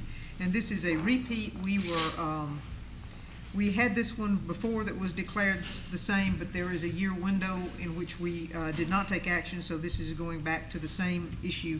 And this time we intend to take very quick action so that we don't find ourselves in this situation again. Dr. Kim, did you want to share anything about this? Can you show the pictures? Yes, I'm going to just show you the pictures of it because we already knows what is the issues with this property. It's 307 Apple Street, and as you can see, it's not quite clear on here, but Right. The house is dilapidated, as you can see, and it was a year ago, and now you cannot even see the house, but we know that it is in there. So suggest motion today is determine that the building located at 307 Apple Street with the parcel number 118P-00-116.00 is a menace to the public health, safety, and welfare of the community under Mississippi Code annotated 21, 19, and 11. Okay, and I need to open it as a public hearing, so let me do that. I'll open this as a public hearing. Anyone wishing to speak concerning this particular matter and this declaration of this house as a public menace, now would be the time. Okay, seeing none, I'll close it as a public hearing. Do I have a motion? Move approval. Move approval of determining that this is parcel numbers and menace to the public health, safety, and welfare of the community? Yes. All right, I have a motion from Alderman Walker, a second from Alderman Little. Further discussion? All those in favor, please signify by saying aye. Aye. Opposed? Thank you. All right, and the same under item C, which is a public hearing on the 109 Roosevelt Taylor Senior Drive. Yes, it's basically the same issues. It was adjudicated at the last year, June 5th, at the same time with the 307 Apple Street we just adjudicated just before. And this is the house. As you can see, the vines actually getting through the house, and the house is almost non-habitable. We gotta have to remove this. Okay. So suggested motion would be move determine that the building located at 109 Roosevelt Taylor Senior Drive or old address 109 Beatty Street with the parcel number 118-000-250-0.00 is a menace to the public health, safety, and welfare of the community under Mississippi Code annotated 21, 19, and 11. Okay, thank you. And well, let me open it as a public hearing. I'll open it as a public hearing. Anyone wishing to speak on this item? Seeing no one, I'll close it as a public hearing. I have a motion for approval from Alderman Vaughn. Do I have a second? Second. Second from Alderman Beatty. Further discussion? Mayor, Yeah, Alderman Vaughn. do you know when we're gonna get these two residents down? We're going to get those, I believe, if I can get hold of the chief, we will be doing that pretty quickly, because I believe they both are capable of being burned. Both of them So in the water. I believe, that's my understanding, and I will, Chief, do you have an answer for that one? Within the next 3 weeks, we have to get best check done on them. That will be scheduled soon, we'll get those with tomorrow. They'll probably get that done by the end of the week. We have to wait 10 days after that, so soon we get the best check, get by DEQ, get it running. Okay, and the answer was that we have to get them checked for asbestos. I'm sorry, Chief, I should have had you come up to the microphone, but that's all right. Have to get them checked for asbestos, and then we have to wait 10 days, so we should have it done within 3 weeks. Okay, man, we keep on going, we don't wanna let no years slip by. Absolutely not, absolutely not. All right, so I have a motion to second, no further discussion. All those in favor, please signify by saying aye. Aye. Opposed? Thank you, motion carries. All right, next item is the one that we pulled from consent, which is a resolution seeking permission from the Surface Transportation Board to work with the county and the surrounding regional community to assume the Kansas City Southern Railroad corridor to transform that into a bike and pedestrian corridor. And I have had people, ever since I got in this role, yes, but in the previous role as CAO, 2005, I have had probably a call a month asking me about rails to trails. And I have most recently had someone tell me that there is a possibility that were we to petition or to seek the Surface Transportation Board to create a rail banking effort for this particular section of line, it might receive a positive answer. And so that is the effort. I have no idea if that's going to be the case, but I thought that it was worth discussing. So that was the reason. I saw McCarver's hand, and then I'll come back to you on Walker.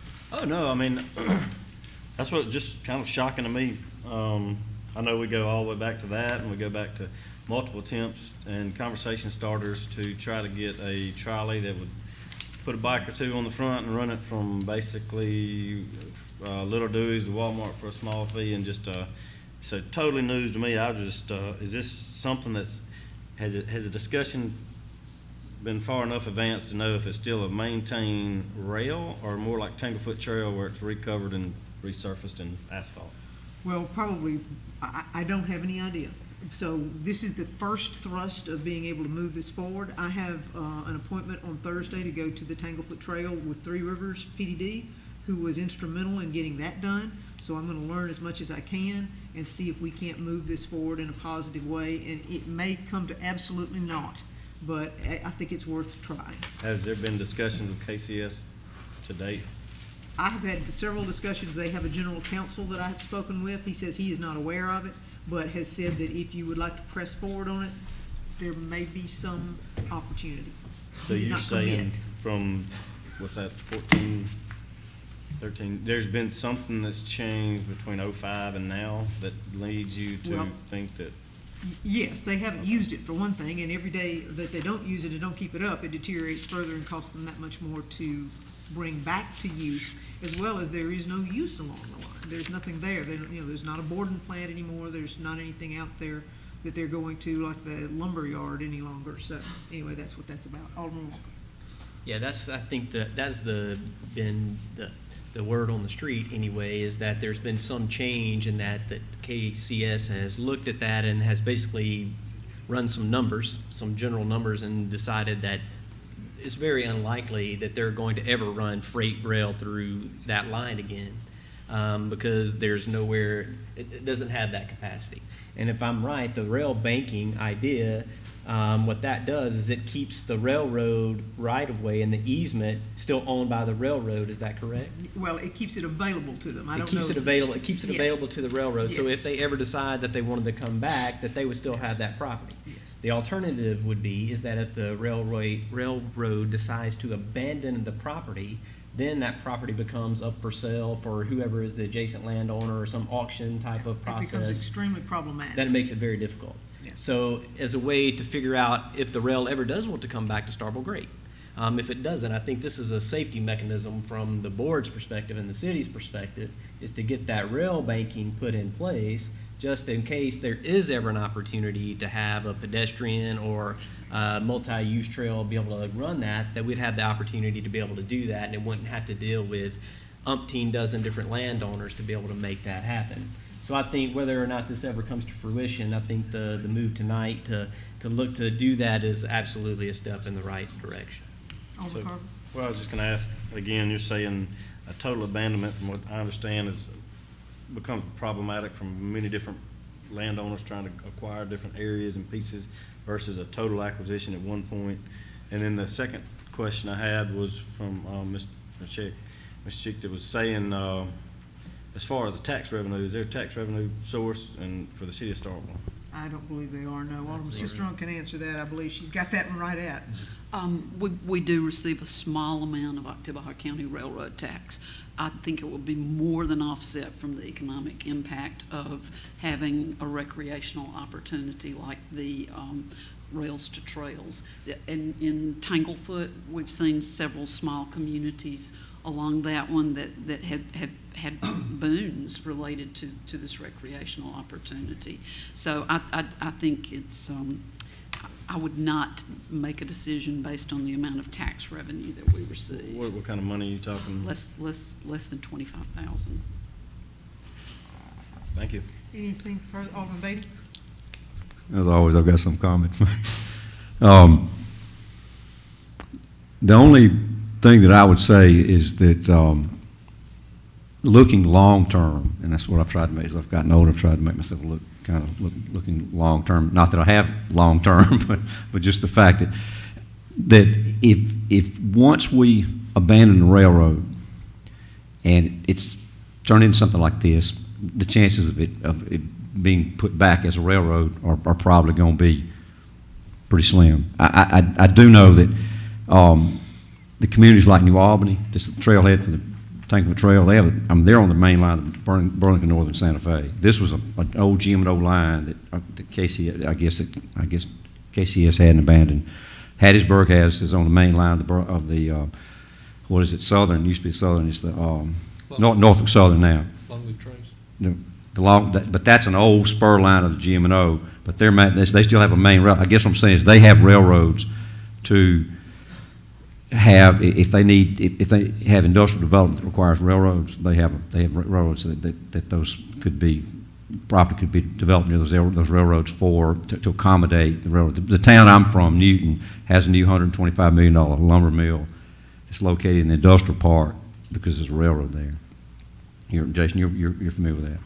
And it's not that the city of Starkville is going to be vying for or competing for lumber mills in the future. That's probably not going to be the case. But at the same time, it's something to think about that there are towns that really would like to have a railroad right now that don't have them. And I know when railroads abandon their lines and stuff like that, it becomes a very serious issue. I know Winona's faced that, and towns up and down that old IC line from Jackson, Memphis, so it's something to think about. I know that it's something to think about. Okay, thank you. I've got one more comment question. I probably know the answer. Would Cornerstone's new use have any factor in whatsoever in a decision or change in decision or change in policy within? I would imagine that would not even matter, that we would have no local business that would really matter to them. I would think it'd be more on a scale of Ackerman, Greenwood, and Hidden East. So, yeah, I would want to know, I'm going to get really involved with this one. I want to know long-term it has no negative effect on any economic development within the city limits of Starkville if this were to happen. Obviously that's more of our call than theirs, but, I guess really Cornerstone's the only thing I can think of that's situated that. And we know what we're doing with Cornerstone, so. Exactly. Yeah, and Cornerstone was always a low-lying area that it's had 20 years to develop, and there is no development that's gone in there other than what we're about to do, so. I think this would, if anything, complement Cornerstone as to where we're heading out in that direction. It's my understanding the KCS would not be giving it up completely. They would be allowing us to use it, correct? Right. We'd be. And I think this is basically a formal, instead of a casual phone call we've had with them over the last few years in conversations, it's basically formalizes that as a board that we are interested in banking it and protecting that if the opportunity should present itself. And I think that's a great thing. I think the benefits that they've had up at Tanglefoot and Longleaf Trace down in Hattiesburg would be very beneficial to what we've got going on here. And I see it as a true asset, particularly if we can get the neighboring counties to join in on it and making it a destination point. So. Okay. Carver, I saw your hand. Well, I'm thinking golf carts, but That's next. It can't be, no, I'm thinking it couldn't be run, in my personal opinions, I don't like any golf cart travel being across major highways, so, but I think that's a great point you said about Cornerstone. I hadn't thought about that and getting to and from and really opening up that. And the other thing I would have to ask is anywhere it crosses a highway, what do you have to have as far as safety concerns and? That's one of those things that they had to explore up at Tanglefoot, and MDOT participated in building a bridge. So, and there are a whole lot of grants that are available for Rails to Trails, and so that's one of those things we'll be researching. And again, if anybody wants to go to Three Rivers with me up in Pontotoc on Thursday morning, you're welcome. Alderman Walker. I would say I think there are a lot of design issues to be worked out, and ultimately the ball is in the court of the railroad. And they're ultimately going to be the group that decides if this is a viable rail line for them to run freight on it or not us. I think this is a way for the city to say that if it turns out that that the railroad doesn't believe that it's a viable option, that we have an opportunity to capitalize on that for something that could be a fantastic amenity. The reason that the railroad is located where it is in our town is because it connects all the good parts of town together. And for us, it does a lot of that. And if that were to become a pedestrian or a trail, everything from the research park to several of our parks located in town to the downtown business district, it would be a huge benefit. You could be able to get on a bike at the research park and be at Walmart in 10 minutes. It takes you longer to drive there than that. So it would be a huge asset of connecting things together. And if it ultimately could go from West Point to Ackerman, then that absolutely would be a destination. You don't have to look too far. You can look at the local examples of the Tanglefoot Trail and the Longleaf Trace, and those are exceptionally successful in their own right. But all you have to do is look at places, if you want to look at a jump in scale and what it really does to push a real economy, or a bigger scale economy, is look what they're doing in Atlanta. The Belt Line, which was an old abandoned rail line that connects that, and it's similar to our 182 project, or excuse me, our old Louisville Street project, where there are people using that path before it's even finished. And so there's a clear demand for that, and there's a clear demand for this, and I think it's absolutely in the city's best interest to approve this, because ultimately it's up to the railroad to decide if they're going to not use this railroad or not. I think it's pretty unlikely that they're ever going to run heavy freight rail through our city again. If they do it, they're going to run it on the outskirts of town, would be my guess. But the ball's in their court to be able to do that. And if they decide they don't want to do that, this would give us the option to be able to capitalize on that fantastic right-of-way that runs right through the center of our town. Anyone, Alderman Sister? Move approval. Okay. Second. Okay. The second here from Alderman Little. Yes. Further discussion? All those in favor, please signify by saying aye. Aye. Opposed? Motion carries. Thank you. All right, next item is the golf carts. And a while back, Alderman Carver asked me about having golf carts, and so I started researching this.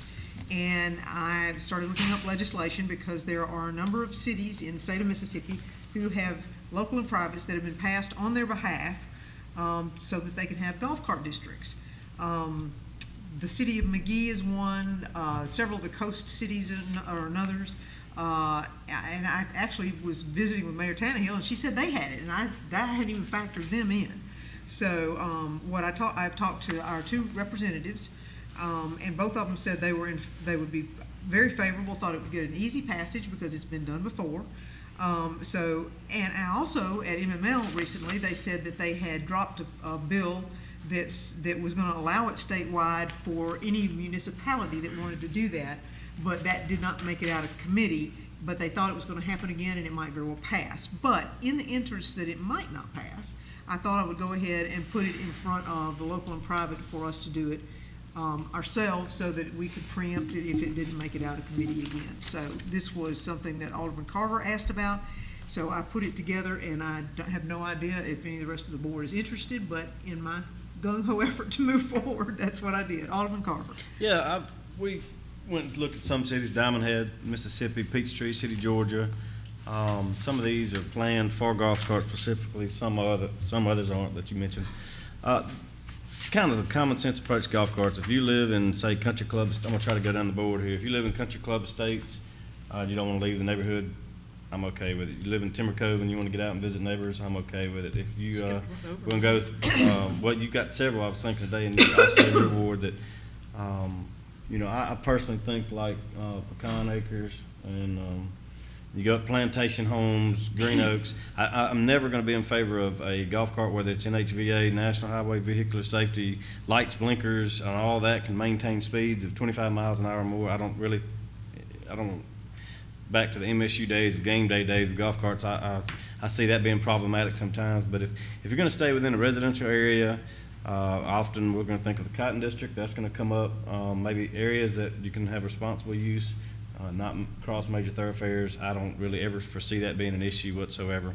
The problem is, I think when you do golf carts versus, you know, we've got several gyms running around town, things like that can actually maintain those speeds of 30, 35 miles an hour and over. Then, you know, they're okay to run up and down South Montgomery as an example. But golf carts should never be run up and down South Montgomery. So you see the difference of what we're talking about here. As far as the residential area, I would think you have to be very specific in the limitations and the borders of where you could run a golf cart. As far as having only licensed of age drivers, some common sense approaches to that. I've heard discussions several times over because of the MSU having these on game days and really the positive benefit of not having to carry things for half a mile. My wife still misses not having to walk a half a mile, casserole dishes and things like that. So it already typically, it does happen some areas in town. I've seen them out. I don't think you'll ever have an issue with this as long as it, like I said, doesn't cross a major highway or a thoroughfare. And it's got to be a common sense approach of when and where you can use them. Like I said, Plantation Homes, Rolling Hills. There's areas that, you know, as long as you obey the traffic signals, I think it would work. So I appreciate you taking this and running with it. Look forward to seeing. Absolutely. All right, Alderman Little. I would just like to say, I would be hesitant to start opening up our roadways for just any sort of golf cart if they weren't approved, tagged with signals and lights and so forth. Sure. I do live in Country Club Estates, and it's adjacent to the golf course. And there is an easement with a cart path, and a lot of the golfers use that regularly.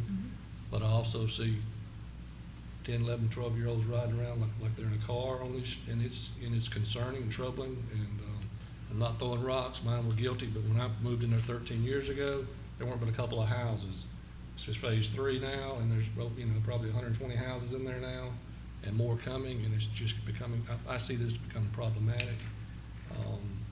MSU experienced it a few years ago with all the golf carts, and they didn't ban them, but now they've made it where they've got to be in a vehicular parking spot, because they'll just start popping up everywhere. If we said the Cotton District's going to be a golf cart district, you can have these things pulled up over the curbs and sidewalks parked everywhere. I just think we really need to think about it before we just open this up to, I don't know that there's a real need there.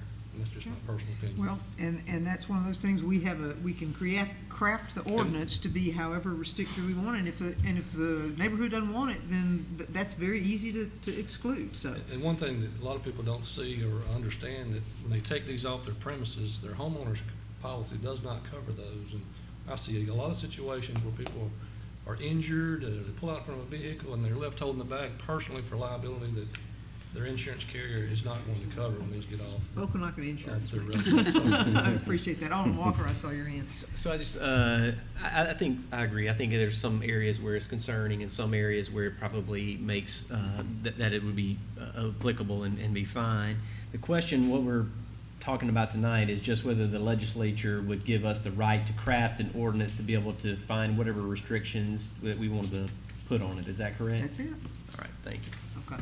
All right, anyone else? All right, that was a discussion. Do we have a motion at all? Say move. I have a motion from Alderman Carver. Do I have a second? Second. I have a second from Alderman Walker. Further discussion? Okay, all those in favor, please signify by saying aye. Aye. Opposed? Nay. Okay, let's do this by roll call. I think I heard a 4-3, so I want to make sure. If you would, please answer yea or nay as the city clerk calls your name. Alderman Carver. Yay.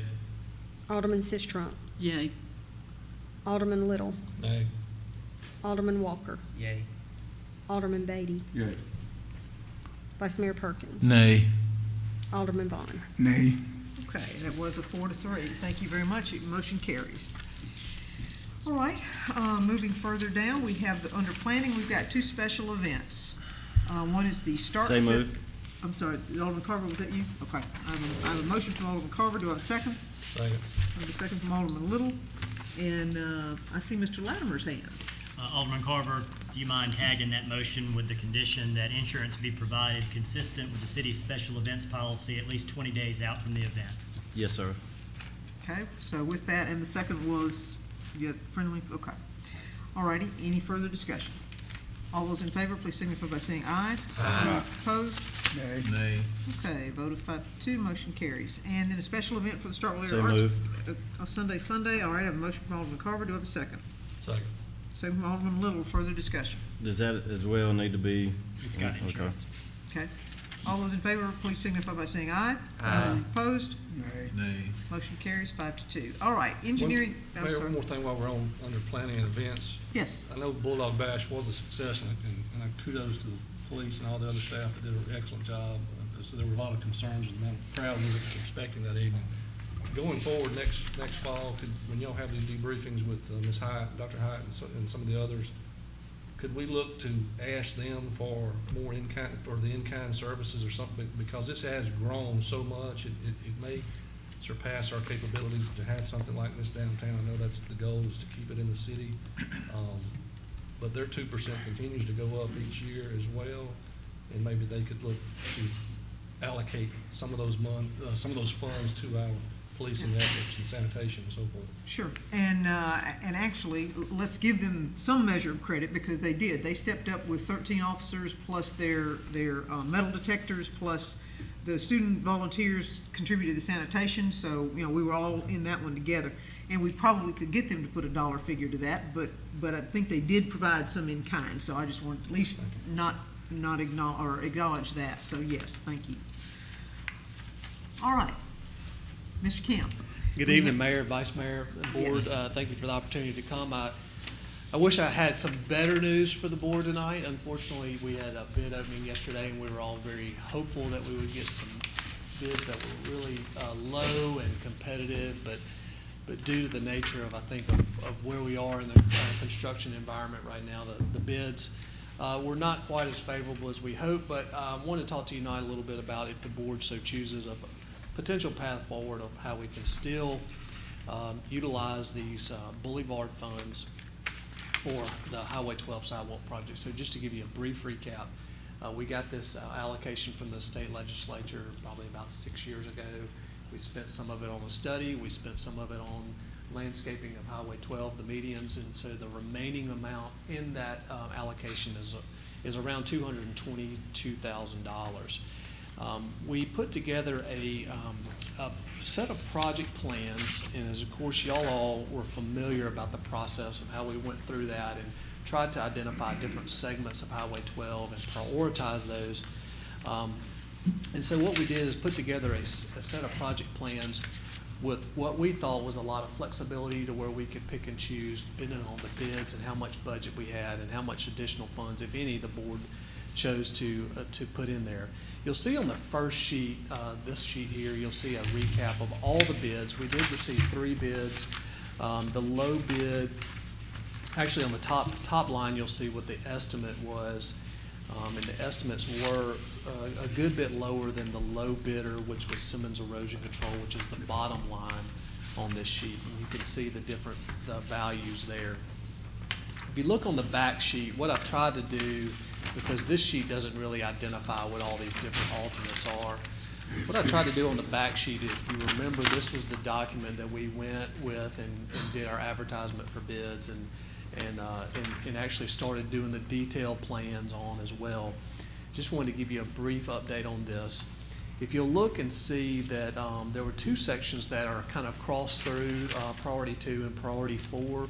After we got into the detailed design and were meeting with MDOT out there on site, they quickly kind of let us know that those 2 were not going to be feasible. First, from a right-of-way standpoint, in the case of Section L, which is Priority 4, and then there was some ADA and some pretty substantial drainage issues that were going to have to be done in order to satisfy Section K. So they recommended to remove that one. So that left with 4 different projects in the top tier of the priority group. So what we then did is we tried to piece together a set of projects that would fit within our current $220,000 budget. So we did, we put in Section M, which is the first one, Section D, which is 5, and Section F, which is number 6, all into the base bid. And then everything else you can see out here to the left-hand side was an alternate 1, 2, and 3. Of course, you can select and choose any of these that you came up with. But the long and the short, if you look at the very bottom of the sheet, I've tried to recap this for the board. We have $22,000 left in the boulevard funds. The base bid is $272,000. So if we went just with the base bid, we would need to supplement that with an additional $50,000 from the sidewalk budget or some other type of budget funds. And then if you also chose alternate 1, which is the priority number 3, which is the section of sidewalk that goes in front of Pecan Acres from Vowels and makes that last connecting link up to Louisville Street, that would add an additional $100,000. And so the additional that the city would have to contribute for this project would be about $155,000, making the total project around $377,000. So I think those are two options to consider: accepting base bid only, accepting base bid and alternate 1. Of course, there's also an option to do nothing, and that option would be let these bids expire and try to bid it again at a later time. But there's always a risk involved in that. You could potentially see higher bids when you come back. I do think that the estimates were a little bit low. Garver Engineering put these together, and one of the main things I think was underestimated is the amount and effort that was going to be required for traffic control. If y'all remember, if you traveled on Highway 12 when they were doing the median work, you have to close those lanes of traffic just from a safety standpoint.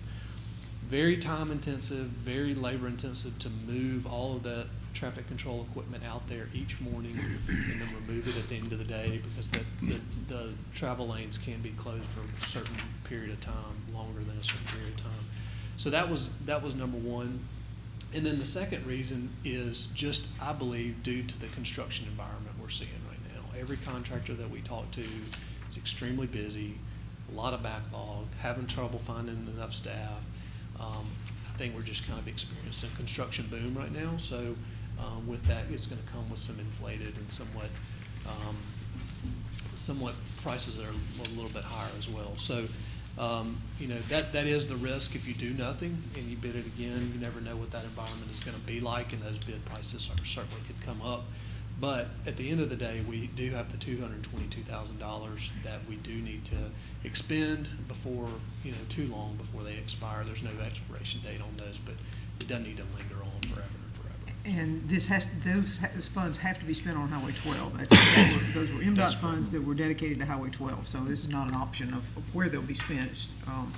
So it'd be a matter of how much. The other question I had for you that I think you mentioned to me was that the Simmons Erosion Control folks are the ones who did the College View Street, and they came in, they were very good, did what they said they were going to do, on time, worked with the adjacent homeowners, et cetera, et cetera. So they did. I thought that project turned out really well, very good quality, had very, very little construction issues throughout the project. Any that came up, they addressed immediately. They also did the Loxley Way sidewalk improvement project on that one as well, and I thought it turned out, pretty well with some very minor bumps in the roads. If we approve this base bid, with the $272,000, when will this project start? I would anticipate, Alderman, we'd start within the next 30 days.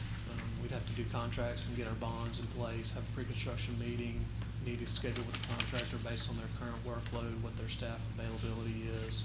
Of course, there's some flexibility in that, but ideally, within the next 30 days. It's a 120-day contract time.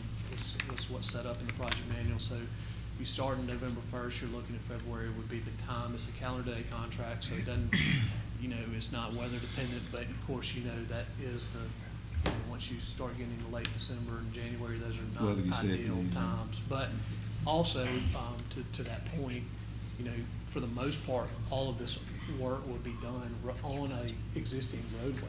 So you have a little bit, I guess, better chance of getting it done because of that. You have the discretionary money in your $50,000. No. The additional funding would have to come from probably, I would guess, the sidewalk bond funds. Pull it from our bond fund. We have $100,000 allocated from that for each year for 4 years. Some of that is going to have to be supplemented for the Louisville Street project that we're having, that we had to pay some overages for that. There's some funds there. There's some, I think you could cobble together those funds if the board wanted to do it. Would your recommendation or your suggestion be that the highest and best use of $50,000 worth of bond sidewalk funds be allocated here because of the traffic and because of the demand for sidewalk or for pedestrian? Well, the $50,000, just to give you those three projects, are going to be there's some missing links there in front of Strange Brew down the Spring Street intersection. There's a section, a small section in front of Bargain Hunt that was left out by Lindbergh, and then there's about 1,400 feet.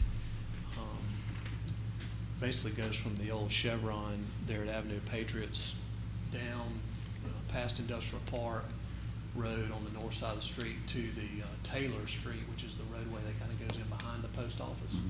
The intent of that was not only to make a connection to Industrial Park, which we think is a future connection to McKee and the Sportsplex, but also to provide a safe avenue for pedestrians to get to the grocery store that those don't have vehicles.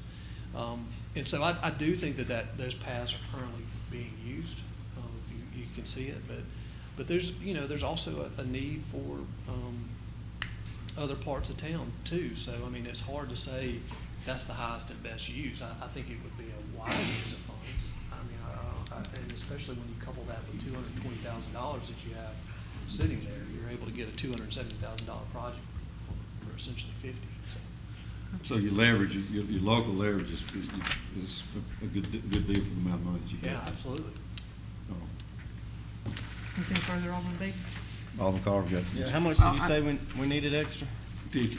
Well, 50 for the base bid. You need 150 if you want to do the section in front of Pecan Acres as well. Well, this is not to put you on the spot, but we'll just, remember how I said in budget, it's the same amount of pie, depending on how you want to slice it. We're arguing over $25,000 fingerprint machine and a $40,000. And it's not you, but I'm just saying, it's all about priorities. I'd say rebid. I'm gonna vote against it and come back, 'cause this is I don't want to put a percentage on how over this is, but it's not your fault.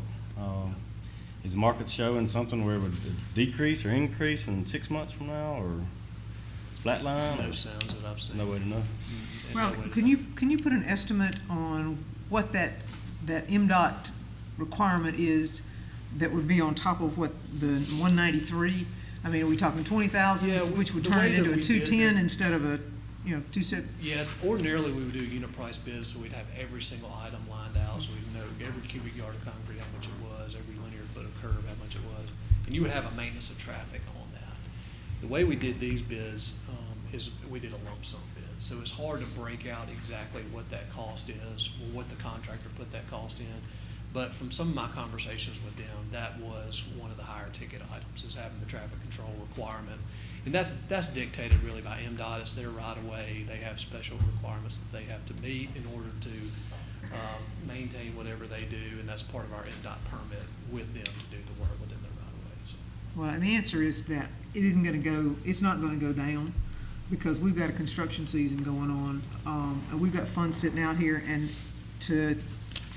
Alderman Sistrunk, if I may, from a budgeting standpoint, do we have some bond funds out there that could cover the cost? I looked and talked with Edward today, and we do have a couple of spots in those bond monies where we could take those $50,000, and that doesn't come out of our general fund budget.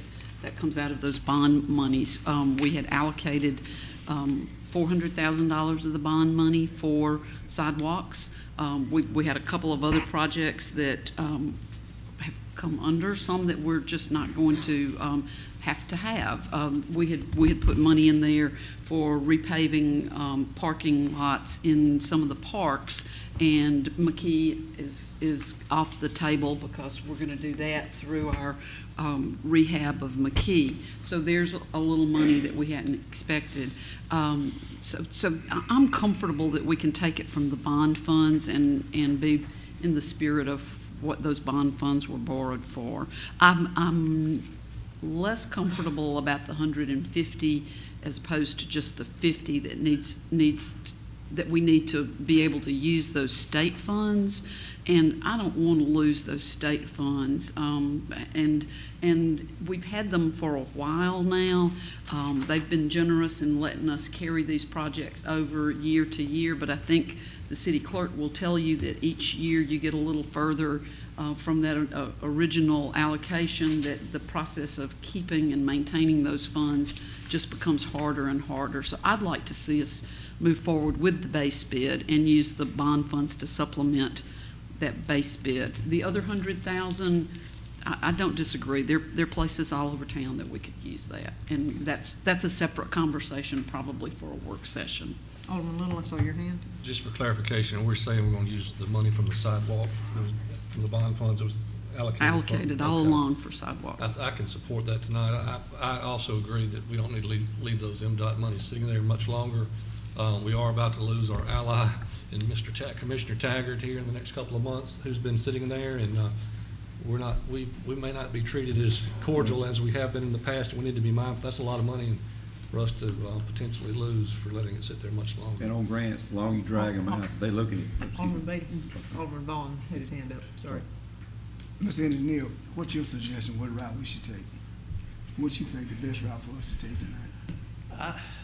That's a policy decision, Alderman Vaughn. Don't put him in that place. That's not fair. Well, may I recognize? When Alderman Vaughn is done. Which way you think best for we should go? You the city engineer, which way best you think for us to go? I would say, my recommendation would be at least accept the base bid and get and match that with your 220.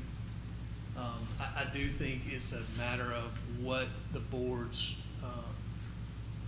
what you're willing to spend on the sidewalks on Highway 12 itself. You already have the money allocated to sidewalks in the bond. Like I said, there was that money spent or allocated $100,000 per year for 4 years. So I think that then becomes the choice, and we don't really, unfortunately, hopefully with this new regional bike and ped transportation plan, we will have a good, clear roadmap on the best way and allocation of how to expend these funds, where you're going to get the most bang for your buck, where you're going to be able to provide those links that it's going to open up to more population and more destinations. But I'll be honest with you, right now we don't have that. And without doing further analysis on that, it's really hard to say that, this is the most vital link in the entire city or not. And so I'm not trying to defer your question at all. I do think it's important not to leave that $220,000 left on the table. Is there any time limit on the Alderman money? Beatty, Alderman Vaughn, are you done? Sure, So we you- don't want to leave that out there. Is there any time limit on the Alderman money? Beatty? Or we just I'm sorry? any time limit on this grant money? There's nothing indicated in the MOU with MDOT that I'm aware of, but obviously. They want to spend the money, go finish the thing It up. doesn't need to linger. Alderman Perkins, I saw your, Thank you, Mayor, for the recognition. Mr. Kemp, thank you for your leadership. The reason that I was seeking recognition, my inquiry is now moot. I was going to raise a point of order. The gentleman from number 7 asked a question. These are friendly comments, gentlemen. He asked a question, your opinion. The chair is about to rule him out of order. That's a policy decision. A department head at any time has to answer any question that is raised by a member of this board. A member of this board has every right to ask a question, to be able to have information to fulfill his role as an alderman. This is nothing negative to you, Mr. Kim. You do an exceptional job. I want to tell you publicly and privately, but I want the record to be clear. When any of us ask a department head a question, this is just not for Mr. Kemp. This is for everybody who's on the city payroll. When an alderman asks a question, what is your thought? That alderman has every right, Mr. Attorney, as you well know, with the litany of opinions from the Attorney General's office that says an alderman has a right to gather information to fulfill his duties, role, and responsibilities as an alderman. So whenever a distinguished colleague, whoever it is, 1 through 7, whether it's my neighbor from 5, whether it's my distant neighbor from 1, and this is not intended for Mr. Kemp. He's doing a great job. Friendly question, department head. But I want this room to be clear. I want the viewing audience to be clear, and I want the media to be clear. Because when they write and put things in the paper, sometimes they don't get it right. They're wrong most of the time. They're trying to characterize what an alderman said. They don't get it right. They be in the room listening. But they just make sure when the alderman asks a question that he has a right. He needs to be respected.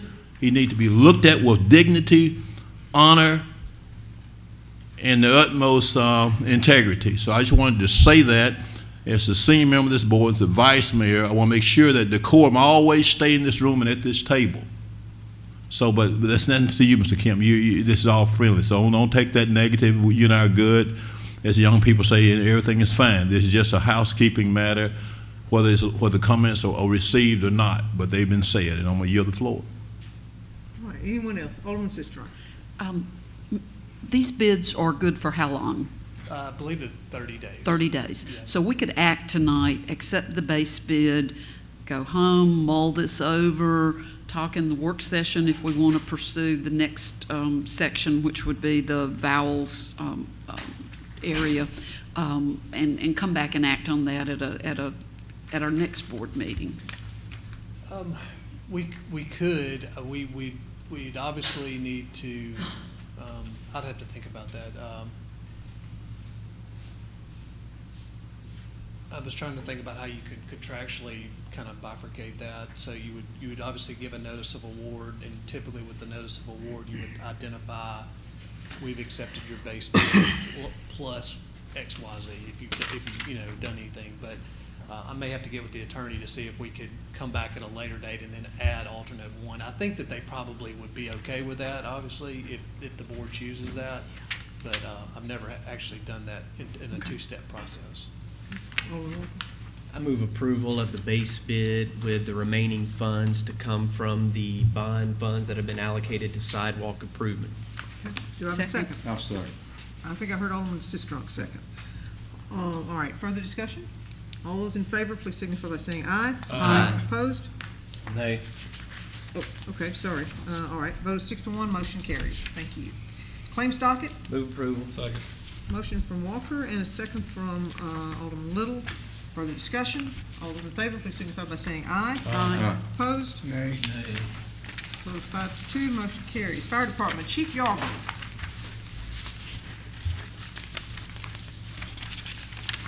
Good afternoon, Board, Vice Mayor, Mayor, City Attorney.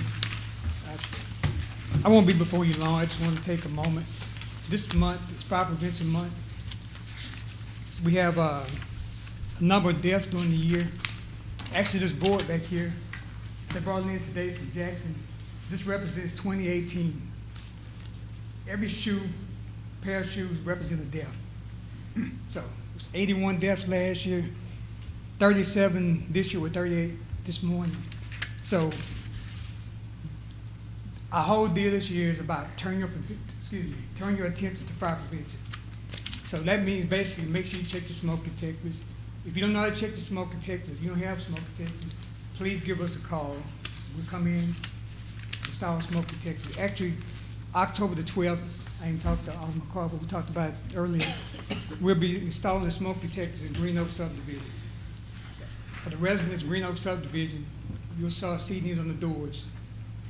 Basically, it says put your name, address, phone number, and number of bedrooms. We'll come in on October the 12th that morning. We have to install them. That way we make sure they put it in correctly. The following week, we plan on going to Northside Drive. Last year we did Rolling Hills. So we'll be going to East Ward at some point to install smoke detectors. The smoke detectors come from the state. We have about 550 of them right now. They give them to us every year, but we have to install them. That's kind of the key. So I know a lot of times we have people come to the station, want a smoke detector, they get it, they take it home, they put it on top of the counter. The house, have a stove, probably go in the house, the smoke detector's still in the package, so we want to make sure that we get it installed. In addition to that, we also have a display table out in the hallway. You can come to the station and get one of these as well. It's the home prevention fire checklist. So basically, you go down through here, you can take the kids with you, go down through here. If there's any issues on here that we can address the Starkville Fire Department, we'll be glad to do that as well. Like I said, we'll be in Green Oaks on October the 12th, and then the following week on the 19th, we'll be on Northside Drive installing smoke detectors. Just want to make sure the residents know. You see the fire department putting something on your door, they pull up to your door. We're not doing anything wrong. So we're just putting these out there. Please give us a call. It turns back in the station. And like I said, we want to make sure that board next year is completely empty. But like I said, this year we already have 37 deaths. So any questions from the board? You say Northside Drive when? October 19th. Okay. Chief, are those fire deaths in Octavia County, in Mississippi, in? That's the total Mississippi. There were Mississippi, two okay. in Octavia County and 4 in Clay. So the rest of them, and we have one this morning in Octavia County as well. Yes, sir. So. Okay, all right. Thank you. Any questions of the chief? Thank you. And y'all have an exhibit outside? Is it still sitting Yes, out there? ma'am. We have some literature out there. Are you gonna leave it there for a while, or are you gonna? It'll be there a couple of days. Just Okay, all right. Thank you, chief. Thank you, board. Thank you, Chief. Thank you, Chief. All right. Final item will be parks. We have the $40,000 10-minute walk planning grant. Mr. Logan, would you come share that information with us? Sure. Thank you, Mayor, Vice Mayor, Board. Thank you. We have the honor of being selected for this National Recreation and Parks Association 10-minute walk planning grant. We were notified recently, obviously before you now, is to accept the memorandum of understanding. This item does include required travel. Similar to the previous NRPA grant, we received the meal grant where we had to travel. Basically the plans for this grant, as again you'll notice that up to $3,600 will be dedicated for travel for up to 3 individuals to travel to Tacoma, Washington for 3 days to go through training for this planning grant. The remaining funds will be used, the anticipation is to be used to hire a consultant. We've informally discussed who that consultant might be, and we'll obviously go through that process to select a consultant to develop a pedestrian greenways master plan for the city of Starkville. So again, this is a little bit different type of grant, a little bit different type of work than we've been doing, but obviously very, very important. Again, tonight has come up and has come up many times before about sidewalks, greenways, and connectivity. It's something very, very important. It's a very, very important national conversation. The national standard right now is the goal is you want to have as many residents as possible within a 10-minute walk to your to a park. Obviously, hence the name of the grant. Based on the presentation we were given from NRPA and the Trust for Public Land, the City of Starkville residents, we are at approximately 36%. 36% of residents in the City of Starkville have a park within a 10-minute walk. And while this grant won't necessarily immediately go to rectify that or improve that percentage, it will allow us to plan and develop the anticipation, our hope is that we develop a plan and various project lists to determine where primary and high priority areas of connectivity opportunity would be. So through the Trust for Public Land, the Urban Land Institute, these organizations are part of this grant and participating in the training where we'd be able to use various mapping functions, including Park GIS, which was discussed, Park Serve, excuse me, and various other tools that we've never had access to before that would allow us to plan this and obviously create this pedestrian greenways master plan for the city. So it allows us to take a step back, take a holistic view of the city of Starkville, and identify areas of opportunity for connectivity in the future, and obviously get hopefully once we develop the plan for the projects, hopefully be able to enact those and implement those over a number of years and get that percentage up. So any questions? Any questions? Alderman Little. Move approval, Mayor, as All read. right, I have a motion of approval for this grant. Do I have a second? Second. Second from Alderman Carter. Any further discussion? Well, you may. Yes, Alderman Walker. So we have this money to be able to hire a consultant, which I think is fantastic. Grant for a nice job on acquiring that. I think this will go a long way. Do you anticipate us doing an RFP or an RFQ for consultants to see who might be available to do this work? Yes, the next step in this process will be to determine what type of contract or RFP, what would be the appropriate next step to determine how to hire a consultant to do the work. Then really define the work a little bit better, but we obviously, what was proposed as we applied for this grant was to basically develop a bicycle pedestrian greenways master plan. So yes, we will identify that process and obviously come up with and get approved any necessary agreements to select that appropriately. Thank you. Okay. All right, I have a motion and a second. Further discussion? All those in favor, please signify by saying aye. Aye. Opposed? Thank you. Motion carries. Thank you so much. And Mayor, appreciate your move work to on go getting into that. closed All right, I have a motion to go into closed session from Alderman Little. Do I have a second? Second. A second from Alderman Sistrunk. And we will go into closed session. If you would, leave the room, please, and we will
All right, the board has voted to go into executive session to discuss pending litigation relating to a personal injury lawsuit. So if you would, please clear the room once again. We appreciate it.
In accordance with the notices required under Mississippi Code 254113, Board will be having a work session, on the 11th of October 2019 at 1:15. That meeting will be held at City Hall in the second floor conference room located at 110 West Main. Public and media are invited to attend. Notice should be provided to the work session within 1 hour of this meeting by posting such notice at City Hall.